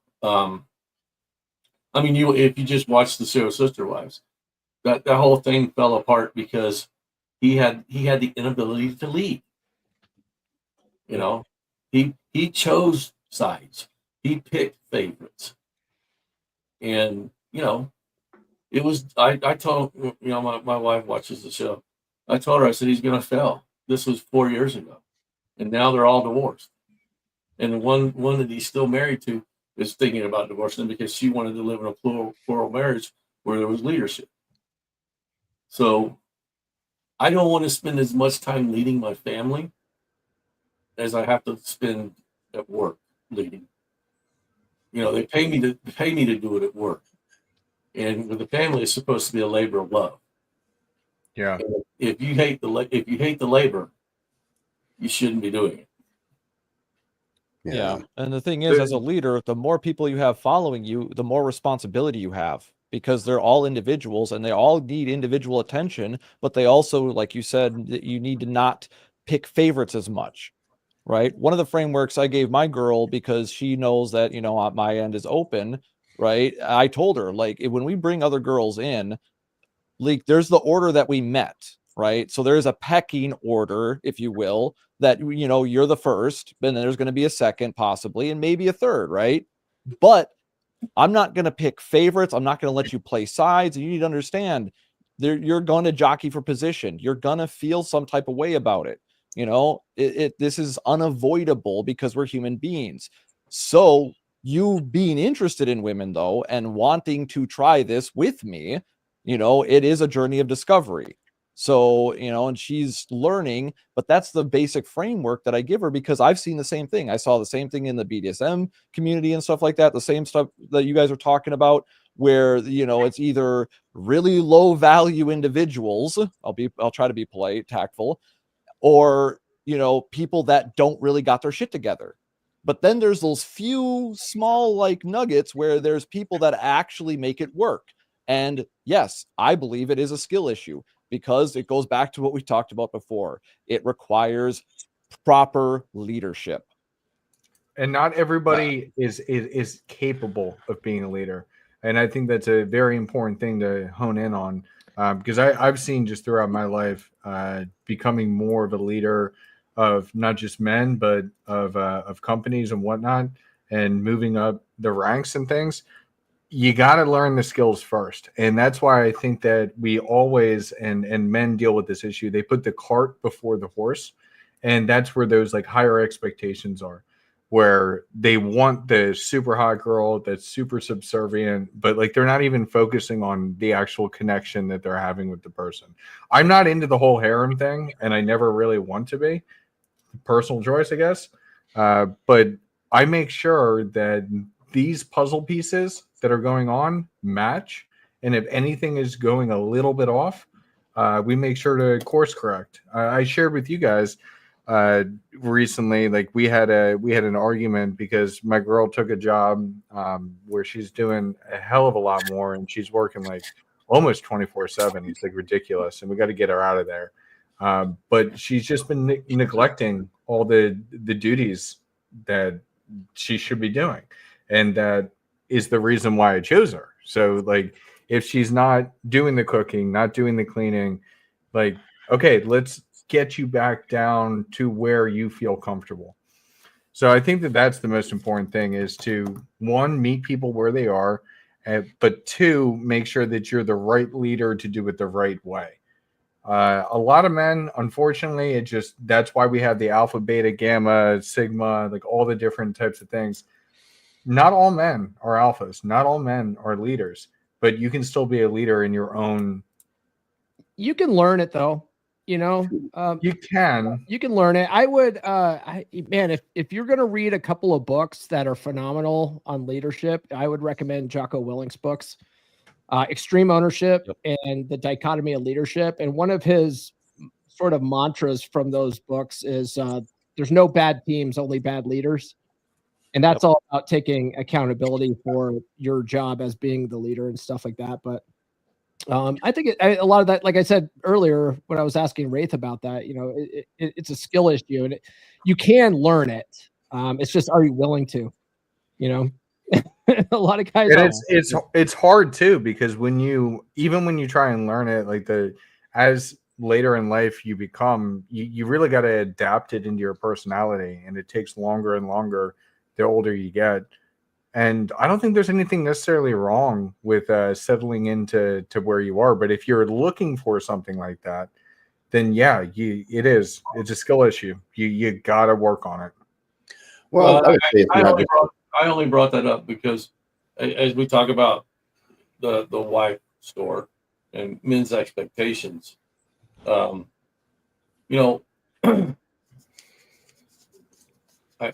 was a Dirty Harry movie. I can't remember which one it was, but he says a man ought to know his limitations. A lot of guys don't know their limitations. They're not Damn it. Self-reflected enough to find out what those limitations are and how they can exceed them if they want to. But they're not even reflected enough to find out what they are. And it's frustrating for me as a coach for a man to come to me and he said, "Hey, these are your limitations," and they don't believe me. I'm not trying to hold them back. I'm trying to explain to them, these are the things you have to think about before you. Yeah, you're pointing out the weak points. Right. But you do that one time and they're like, yeah, this isn't the guy I want because he's not telling me what I want to hear. But like I said, I and I'm sure Paul does too. I've coached a lot of men. And Vidar's done this through his coaching. I've coached a lot of men that have unrealistic expectations. And it's not that they couldn't achieve them, but you have to understand where you're at before you know where you're going to go. I think we have a serious problem nowadays where people can't look themselves in the mirror. And like going back to what Paul's done with fixing dead bedrooms, look yourself in the mirror. Would you fuck you? Yeah, and so that's just a huge issue that I think that guys have. I don't know if it's just ego or what, but I'm just thinking about how every morning I get up and I'm flexing and going, I'd hit that. I'd hit it. Oh, yeah. Buffalo Bill every day. That's all that humility that both Paul and I have. I'm extremely humble. I forgot to tell you guys about that again. Oh, really? Wow, that's news. Hey, if you wanted, before we get too far past the point, I want to ask you guys that. I want to go back to the whole multiple wives, multiple girlfriends dynamic. It's not for me. I would never want to try to please more than one woman at a time. Do you think that it's possibly or imperative that, okay, say one man wants to date two women? For it to be successful, those two women have to care for each other and love each other just as much as they love me for it to work. So there is not that infighting. So basically they have to be bisexual is what I'm saying. No, Do they you have think to love that would have to be almost a prerequisite for it to actually No. be successful? No, they have to Absolutely love not. you. They don't They have have to to be love bisexual. They have to love you more Yeah. than they could ever possibly love each other. Okay. Yeah. Now, Yeah. now in Just something terms I was of thinking about, yeah. intercourse, yes, that is a require. If you're all going to have intercourse, then of course that would be a prerequisite. But if you're just planning on, say, having multiple relationships where you independently have intercourse, or you're having multiple families, then no. That, like they said, I would assume that they would just need to love you. But I do think that they would need to have some, appreciation or love for each other as well, because otherwise you get that infighting. And once Yeah, again, if you're not a leader that can manage that, then you're going to have a bad, as the South Park, bit went, you're going to have a bad time. Yeah, it's Yeah. almost it's almost like you're the shiny object, and they have a shared passion for that shiny object, and you got to make sure that they're capable to not fight over the shiny object. Yeah, they both have to be your fan. Like I said, my girl's my biggest fan, and I would just be looking for another girl that was a big fan of mine and also liked my fans, right? As metaphorically speaking, Mhm. but you get the premise. That's a good, you know what? That's a really good way to put it. So, what I do and what we do here when we talk about these types of things, not all girls like this content. They don't like us doing this. So, it reminds me of an old girlfriend who didn't want me to do this. And then now that I'm doing it, like my girl's supportive on it, that's a proper fan. Whereas the other girl, even though she was a fan of me, she wasn't a fan of everything about me. That's a key point to kind of think about. Oh, I had that too before I met Nurse Chick. I was dating a gal for like a couple months that I call Marine Corps Chick, who was actually on my podcast in the early days. If you guys go back and look at the archives, Marine Corps Chick fucking hated this shit. She hated the concept of red pill and teaching guys like game and all that kind of stuff.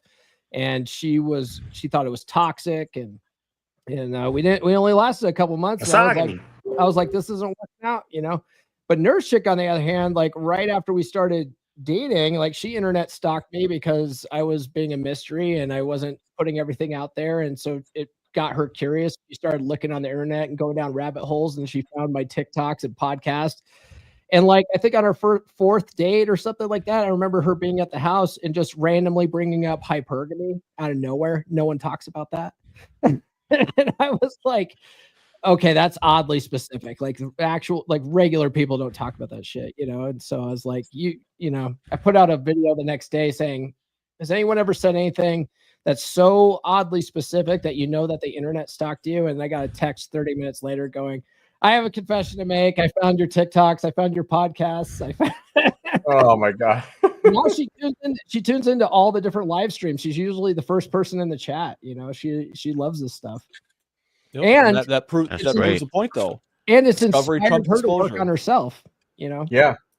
Hey, when you guys find a relationship where they have where a guy has 2 or 3 wives, where they all love him and they're all pursuing him, and it's a happy relationship like you guys are talking about, let me know, because I've never seen it. Yeah, I've seen most of the time, I don't mean to cut you off. Most of the time I find that the person that's doing that, he's empty inside and he's trying to fulfill something that he has not fulfilled himself.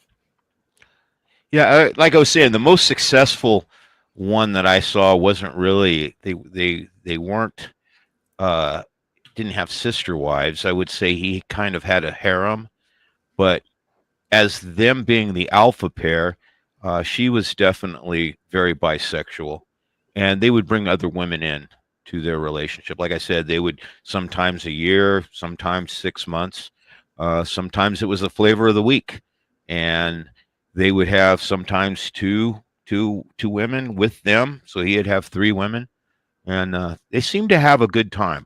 Now, I didn't follow up with them. I knew them for a couple of years, but I didn't follow up with them on the rest of their life, what it was like. But he was definitely a leader type guy, and he had found the right woman who was with them. And like I said, I would consider them out of the whole group, and I think I've seen this in a lot of this new polyamory. The only time I've ever seen it work is to some extent is when you do have an alpha pair that are the group pair and they bring other people in. Right. But bottom line is anybody else is not going to separate that commitment between that alpha pair. And even when those guys bring in these women in, there was never, in fact, I think that the wife or the main woman, when if one of the other women started going a little bit too much towards him, I think she would put an end to it. So I think, and again, we're going to one more thing real quick. When we talk about that and we talk about separate lives, I just wanted to bring that back to the 5 different types of love that I was talking about earlier. Very hard to have all 5 of that. And in fact, I would go on and say maybe between that alpha pair I'm talking about had it, but when they brought the other girls in, they were not in that same category. Maybe maybe morely the erotic love. Yeah, I was gonna say it's sexual. It's it's highly sexual relationships. You know. Let me speak. Let me speak on this, guys. Let me speak on this. So with Fastback GT, I appreciate the comment here. So the 2012 study article showed that 60% of women are bisexual to a good degree. They didn't explain numerically what to a good degree is, but the point on this is that women are fluid.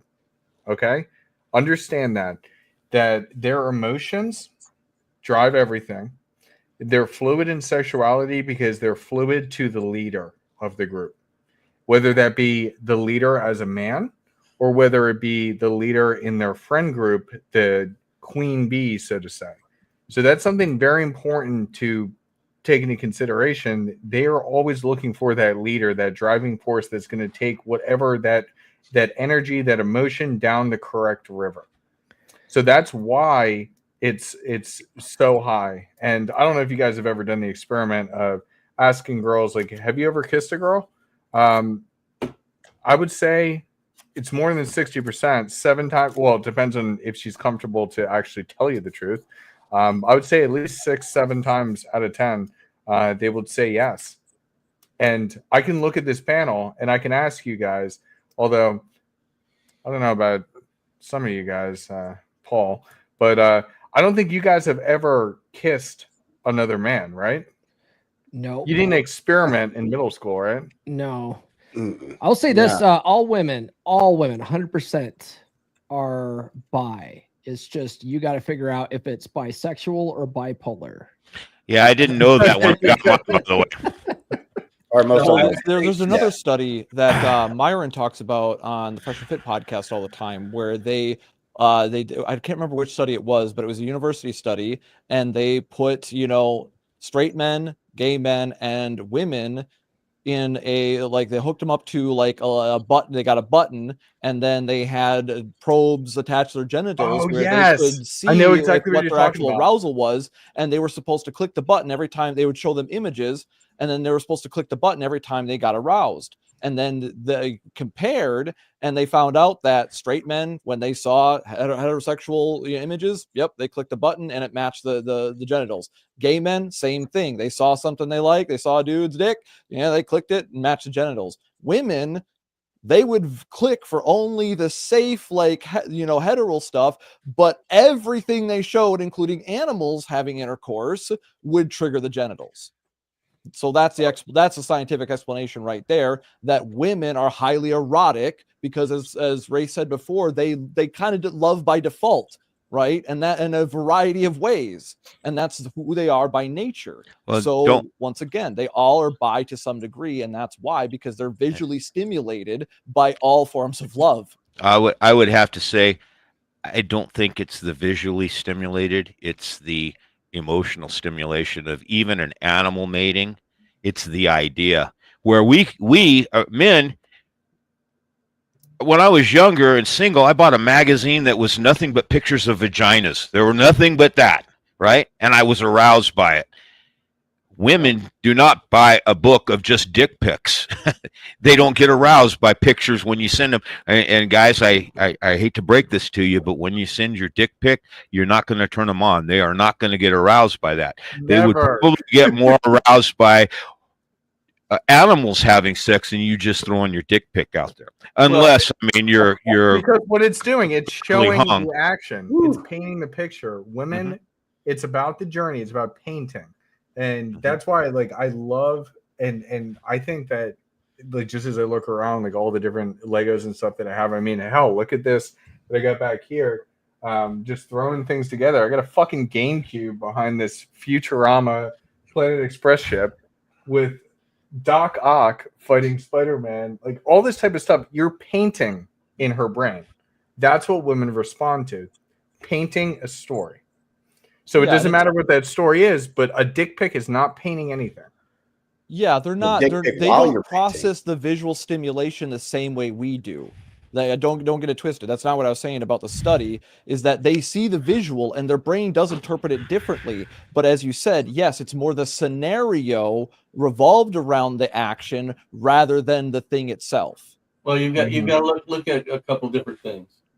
Okay, men tend to base attraction on physiological or physio sexual standpoints. Women tend to base attraction on psychosexual sexual standpoint. So any form of sexual dominance, whether it's male on male, female on female, animal on animal, whatever, they see a dominance in that. There's always a dominance feature, and that's how they view their sexuality. Now, that doesn't mean that there aren't outliers where you have, women that are more masculine and want to dominate other women, but it's still a dominance. Men are attracted basically from a physical standpoint. When we look at a woman, we're looking at physical indicators. It's the same thing as if you look at it from a visional standpoint. Men are looking at women that are going to give them healthy children, and women are looking for men in some sense that can provide healthy children and support. So when it comes to the physical side of the woman looking at the mate, it's more dominance and support. For men, it's more physical and physical outcome for children. Yeah, it's completely different how we view it, and it needs to be understood. What kind of sucks about it is that for us, like, we know when we see a girl, those, like, when they say, like, in the pickup artist type of stuff, like, you see a girl and you get that initial attraction, you got like 3 seconds to make a move. Well, you get the emotion immediately. You get that attraction immediately. That is not necessarily the case for women. Women see the social interactions that you're having with others, and that's what really makes them attracted. Like, I can't tell you how many times, like, back in high school, going to, like, high school parties, and we always formed small groups. So let me ask you a question. Since you said that, and I'm going to ask the question in the form of correction. All right. When you look across the bar and you see a woman, you say, "Man, I'd really love to have a conversation with her." No, you say, "I'd like to fuck her." I'd like to fuck her. I never say I would really like to have a conversation with her. It's not an emotional thing with you. It's total physical attraction. All right. Understand that. We are looking at, this is what I want to conquer, or bed, or whatever term you want to use. All right. And there's a reason for that. Because when you look at her, you see all the indicators that she's going to produce a child for you that's going to be equal to or above her in looks, attraction, and all that stuff. Okay, women aren't like that. You walk up to a woman, if you have a good personality, you might be able to talk your way into her pants. All right, because you're hitting those emotional cues that she needs hit. All right, you may not be the best looking guy, as long as you're not a troll dragging your hands across the floor as you get there. she's going to say, okay, I'll give him that opportunity. That's why it takes longer, because she's not keying in 100% on physical attributes. She's keying in on everything around you and what your whole picture is. For men, most it's I want to do that. All right. And that's what I'm saying. But women that are physically attracted right away, they're attracted by the ability of that man to be dominant. Most guys with big muscles, or let's say at least the norm these days is the swimmer body. Most guys with a swimmer body can get laid as long as their face ain't tore up, because there's physical dominance in that ability. Yeah. No, it's a great point. It's just interesting how we pre-select based on physical, they pre-select based on social, and the social reading takes a little bit longer. That's all right, Absolutely. You know, that's absolutely when I started teaching my kids male female interdynamics, that you might call the game. It wasn't that they could go and be my boys so they could go out and be pickup artists. In fact, it was for the fact that they could be able to use some psychology to get a woman to drop her guard so that they could actually have conversations, and they could then choose which woman that they want to pursue, rather than being with the first woman that gives them a smile. And, you know, I think even women today, I know in my day, it was definitely that. Women, if you have an attractive woman, even at my wife's age and in her mid 50s, if she leaves by herself, she's still hit on because she's an attractive woman. And when younger, it's all the time. So these women are used to that. They build up these defense mechanisms so that as soon as a guy comes out and he presents himself as one of these guys picking up on her, they put up this block and they're done. They don't want anything to do with him. Could even be a attractive guy that they saw and may have thought that, but immediately, oh, he's a creep, and put up this this mechanism. And that's where a lot of that interpersonal dynamics between male female, or the game, was able to, through a use of different techniques, drop that so that they could be able to then get to know women that they wanted to know. But that is the absolute truth, that men are attracted to the physical. We're very optically, we see something pretty and sexy, we're attracted towards it. We can see a picture and get attracted to it. Where women, they look at that path. They look at a lot of different things, or the idea. If you ever listen to a women's fantasies, a lot of times it's a fantasy of being in a cabin in the woods with a bearskin rug in front of a fireplace. You know, where guys, they get right down to the physical act of what they find in the fantasy. And that just shows again the difference. Women have the idea, men have the physical, what they see they want.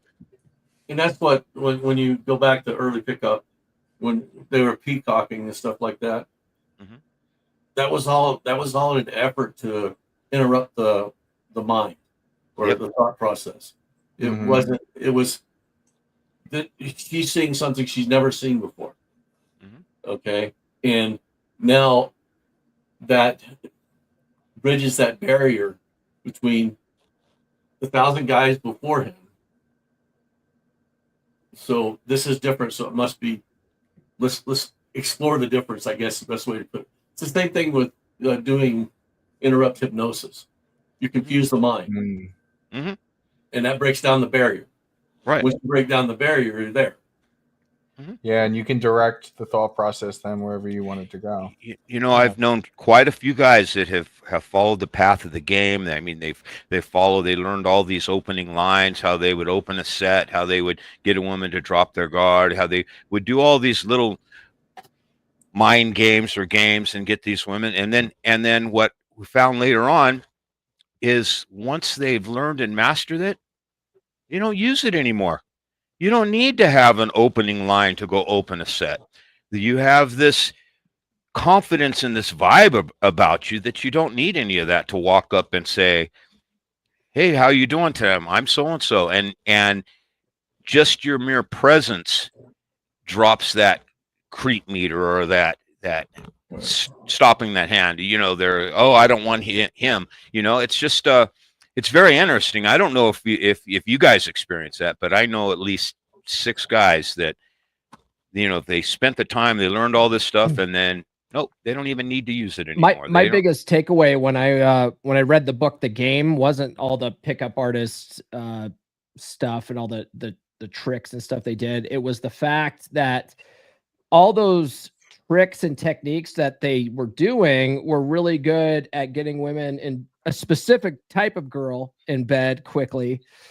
They were targeting a specific type of girl, but it did nothing for long-term attraction. It could get them in bed quickly, and then these chicks wouldn't want to stick around because these guys really didn't have the social skills to be attractive for any kind of long-term substance. And most of those guys were miserable as hell because that's what they wanted. They wanted a deeper connection at the end of the day, and they couldn't be that guy for these women. These women wouldn't stick around, you know. Well, but that goes to show that they didn't connect with themselves either. Yeah. They didn't know who they were. They weren't trying to be their authentic self.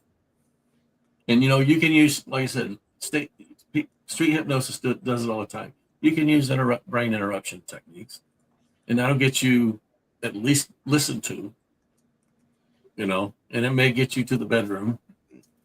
But if you don't know yourself, she wakes up next to the guy that he doesn't even want to be with himself.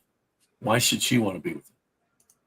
Yeah. Right. It's that blanket confidence. Because like I'll be honest with you guys, when it comes to, and that really rung true with me what you were saying, Vidar, about those opening lines. Dude, I've gotten laid twice by walking up to a girl and saying, I have diarrhea. Emotional spike, and then you go ahead and move. And it's all about that presence, that energy, that confidence in yourself that changes everything. That's really what it's all about. Yeah. Well, guys overcomplicate Absolutely. it. Let's go back to what Wraith said, and a lot of people shit on the PUA, the fuzzy top hats and stuff like that. But it's like, it's a brain interrupter, but also what is an indicator? Oh, it's not boring. It's different. It's fun, right? And this is also why you tend to not really, those girls will not often stick around. Why? Because they're just looking for a good time at that point. So you're gonna get a much more niche. And if you're not really that guy, if you're just faking it, and the stories you have about the top hat, you know, the conversation starter, the icebreaker, that's all you really need. That's all game is teaching guys ways to trick themselves into just going up and breaking the ice. And that's why you don't need any of the pickup lines or any of that stuff. You just go up and introduce yourself and have the conversation, not hiding your dick. Right. Yeah. That, you know, I can't remember the author, but one guy talked about that, is that, you know, a lot of guys, when they go up to girls, they try to pretend like they're not trying to have sex, and they're often, you know, surprised when they succeed. Right. And they get friend zoned and stuff like that. It's like, yeah, you put yourself there. So all you really need is an icebreaker. My grandfather taught me that about just starting conversations with people. He said, all you need to do to start a conversation is just start the conversation, crack a joke, say something, introduce yourself, anything. And soon as you break the ice, then you can have a conversation. And with that confidence, once you have that vibe where you don't have that nervousness, it's very attractive to women. But I'll tell you what, the way I looked at it with I call it the game, but it's really that male female personal inner dynamics that The I was polarity. teaching my kid. Yeah. And I was teaching them different things for their mind. Like one of the things is that they had to have prizability. You know, women have no sexual interest in a man that has no prizability. And teaching them that they're the prize. You want to have a woman pursue you. All these different things that were really nice. But getting back to what you were talking about, just real quick, I have a cousin who is a assistant vice president of a Fortune 500 company, and one of my sons wanted to go to work at that company, and he talked to him, and he told him this. He said, "I can get you the interview." He says, but once you get that interview, and that was one of the hard things. It takes most people a couple of years to get the interview. But he said, I can get you the interview, but from there, it's going to be all you, whether you get the job or not. And that was the same thing with learning this stuff. And, you know, that stuff will get you the interview, but you have to have those other skill sets to be attractive for the long term. You know, just like Wraith was saying, and you guys were talking about, it'll get you the interview, you know, but you have to have the substance behind it, and you have to show your prizability and all these different things. You have to have the value to back it up. Otherwise, it is, yeah, you can use it to get laid, but that's not that fulfilling in the long run. At least it wasn't for me.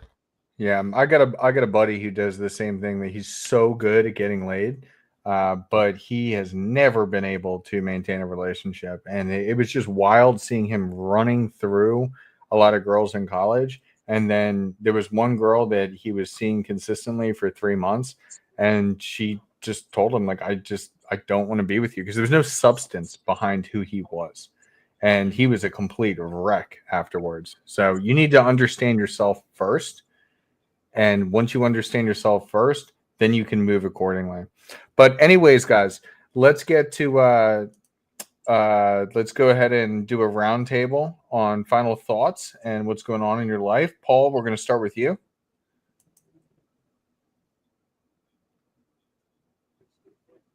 Paul? Sorry, did you guys throw it to me? Yeah, I threw it to you. Sorry. Final thoughts and what's going on in your world? Oh my God. Well, one is not paying attention, apparently. Yeah, final thoughts on the wife store and the husband store. I mean, it really just comes down to, like, the wife store comes down to women's hypergamous nature, right? They are trying to look for their best possible option. So if you want to be in a long-term committed relationship, then your job is to be her best possible option, right? Her job, it's her job to keep you around, right? So you've got to be that kind of guy that doesn't just settle for anything, be the kind of guy that's worth keeping, but also, make sure that she's putting in that kind of investment too, and don't just settle with the first girl that touches your dick. I'll tell you what, though, if you did settle down with the first girl that touches your dick and the attraction's faded in the relationship and she's not putting out anymore, definitely get the book, Get Her to Fuck You Again. You can get it on Amazon and Audible. And then tune into the podcast on Monday. I'm going to be doing a live stream at 10 a.m. Eastern time on my YouTube channel, all about why attraction tends to fade in a long-term relationship and what you can do about it to turn things around. Good stuff. Good stuff. Yeah, I mean, your work, for anybody who hasn't seen, is absolutely phenomenal. And you've got multiple books that cover all the bases that you need to live that fulfilling life and get everything sorted. Good stuff, man. Really appreciate it. Wraith, final thoughts? From the standpoint of, what I really try to tell people is, when you're looking for someone, whether it's a female or male, know what you want. And you're only going to know what you want when you know you. So that's where your focus should be. And if you're going to date and you're going to date with intention. Date with intention to fill that need that you've created for yourself.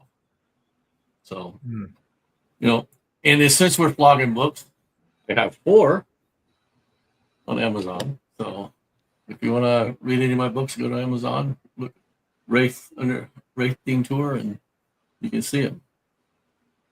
Good stuff, man. Yeah, you really put out some of the most fantastic content.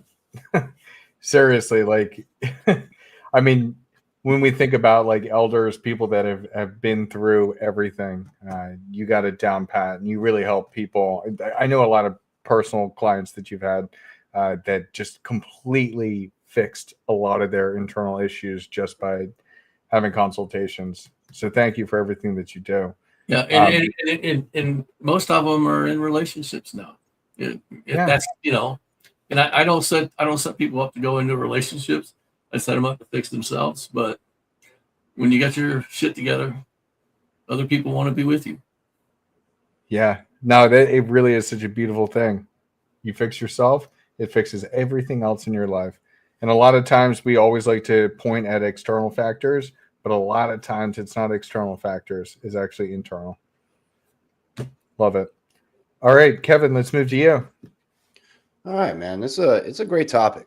You know, we started with the husband store. It had 6 levels, and still they wanted a little bit more. And found out in the end that okay, well, he just wanted too much. And then you look at the wives store. It had 3 levels. So it just shows the complexity of male and female. The dynamics are different. We should all accept that and embrace it, as a matter of fact. But before you start wondering about the husband store or the wives store, build your own store, call it the you store, and then find out how many levels you actually require, whether you're male or female, and what you want in I know you're gonna hate this, your partner or your girlfriend or your boyfriend or your future husband, your future wife. Figure that out first before you try to move on finding what you require in another. And sometimes it's hard to do that by yourself, especially if you've never sat down and actually figured out what works for you.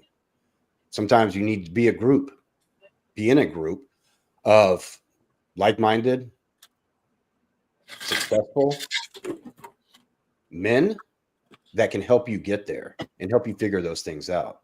And that's what we do at the Men of Now. So we're a new upcoming group. If you're interested in checking that out, menofnow.us/enroll. You can get on our mailing list. We can start seeing if we're a right fit for you, and then we can go from there. But my main take from that is build the U store first and figure that out and how many levels that needs to be. And then you can start looking elsewhere. Love that. Yeah. And what are you even selling? That is great. That is great. And so I dropped that link in the chat. If you guys are interested in joining that community, we'll get a notification and we'll schedule time to talk to you just to make sure we're in alignment, because that's the most important thing is alignment. What we're even talking about today here with the women you bring into your life, make sure it's in alignment. If it's not in alignment, then you know what we're going to do? We're going to go ahead and push you in the right direction, whether that be the Dragons membership or whether that be with Paul and Beer Club, or whether it be a completely different direction. We're just here to help. That's really what it comes down to. All right, Vidar, let's jump to you. Final thoughts. Hey, I would like to say that, Kevin, man, that was a great take. Build your used store first. Find out what you want, because those are great generalities.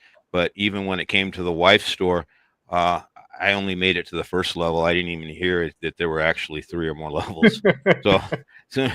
But you know what? I did know what that was important to me. Actually, having come from a sexless marriage before that, during my sexual prime, that was very important to me. Also, I'm shallow Hal, man. I knew for myself that she had to be an 8 or above. That's just I'm like I said, right or wrong, that's what I wanted. And the universe would bless me more than I could ever want with what I have. So it was a great point, Kevin. I agree with you need to have that your now, and then all these other things that, I mean, I don't know about you guys, but this kind of stuff is my favorite topic. Whether it's the original game, I guess it's just females are my favorite topic. But this one was a great one today. Build that you store, know yourself, and then know what you want and go for it. I'm going to be doing a topic and running the ship here soon. I had put the idea out with Glenn. I was talking the other day about tips for keeping a wife, little tricks and rituals that help later on. I don't know if it would be something that would hit a lot of people, or if it's just, I know it'd be interesting and it'd be important to have for guys that do want that long-term relationship, because these things would help out later on. So anyway, we'll talk about that, and maybe Huds, you and I can talk about it too later on. Yeah, But, great. I think that would be great. I think that, and to the audience, if you guys have any specific topics you want us to talk about, like, let us know. Like, comment, subscribe. Go ahead and let us know down in those comments what you're looking for. And I think you it too, would be great. And you too, Paul. I'd like to talk to you about it and run it by you guys, and then and see from there. So maybe dial it in with a little more laser precision. So Sounds Yeah, good. anytime. you guys, Awesome. Viking Paradigm, Tarl, final thoughts. So if anything you want to do in life, you need a fucking plan, right? Doesn't matter what it is, you need a plan, right? Because Wraith taught me this, right? Most people have dreams, they don't have goals. A goal has an actual plan to achieve it, right? And you need to be honest with yourself. I said this last week, like, stop lying to yourself.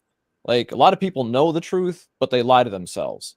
They tell themselves, false affirmations like they can't do it, right? And make a lot of excuses. Understand the difference between a reason and an excuse. You need to know your limits. Yeah, we all have our limits. You can't be Michael Jordan, but you can become an exceptional basketball player if you put your mind to it. A lot of guys just don't want to accept the truth, and that's why they suffer.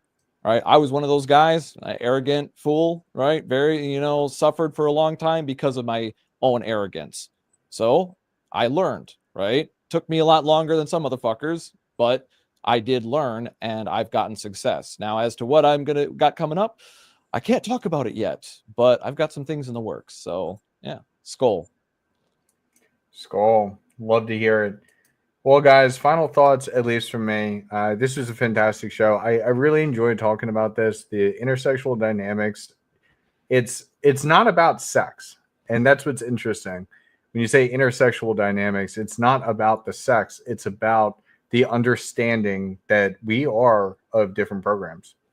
Men and women, we're different.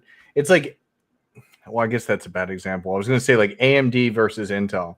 Like, we're still doing the same thing. We're just doing it in different ways. Would you say that men are from Mars and women are from Venus? Yeah, I guess you could say it that way. Fair enough. But it's always good to look at it. And I love that too, Kevin, the U store, because that's really what it needs to be. Once you have your grounding, then boom, you will then get the results that you're looking for in life. I've seen it myself. Dude, God bless every single day that I have this woman in my life. And it's just because I worked on myself and I became that prize. So it's just something to consider. Outside of that, as Kevin was mentioning, we do have the Men of Now community, which is growing. And oh my God, I'm so excited. Kevin didn't even mention that he's got a webinar coming up. For those that are members, it'll be completely for free. If not, we're going to have a small nominal fee. This is coming up in the next 2 weeks here. And it's going to be all about financial decisions.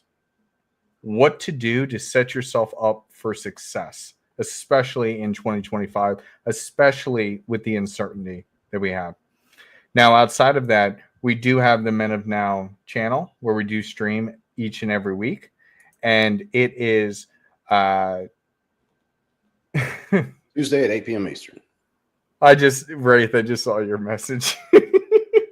You're making me crack up. Okay. Next week, Wednesday, we have a very good friend. His name is the professional wingman, Thomas Edwards. He has been on Steve Harvey's show. He just had a recent media outing, and he's had many media outings. And it's going to be a very fun discussion. One of the things that we're doing is Thrive in 25. So in 2025, we're going to be bringing on a lot of different people for interviews to help you absorb that knowledge and really thrive in this year. Thrive in 25. That is the motto. So I'm going to go ahead and drop that link in the chat if you want to give it a follow. But yeah, no, it's going to be exciting. Typically we stream every Tuesday. This week is going to be on Wednesday. But have a look out. There's a lot of information there, and there's a lot of information from everybody here. This was an absolutely fantastic discussion. Again, just to kind of cap it off, look inward first. Like, there's no reason why you see so many like single moms that are complaining about no good men out there, yet you gave it up for no reason and you were irresponsible. Like, what prize is there? Become the prize. Become the prize. And that's really all it comes down to. But with that, we will see you guys next week. It's been a fantastic time. Peace out.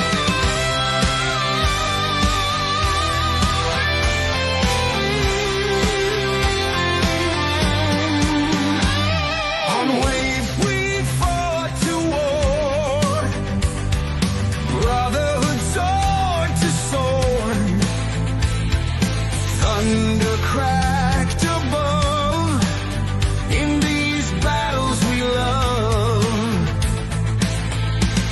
The DragonShip sails through the stormy tide, with raven wings as our guide.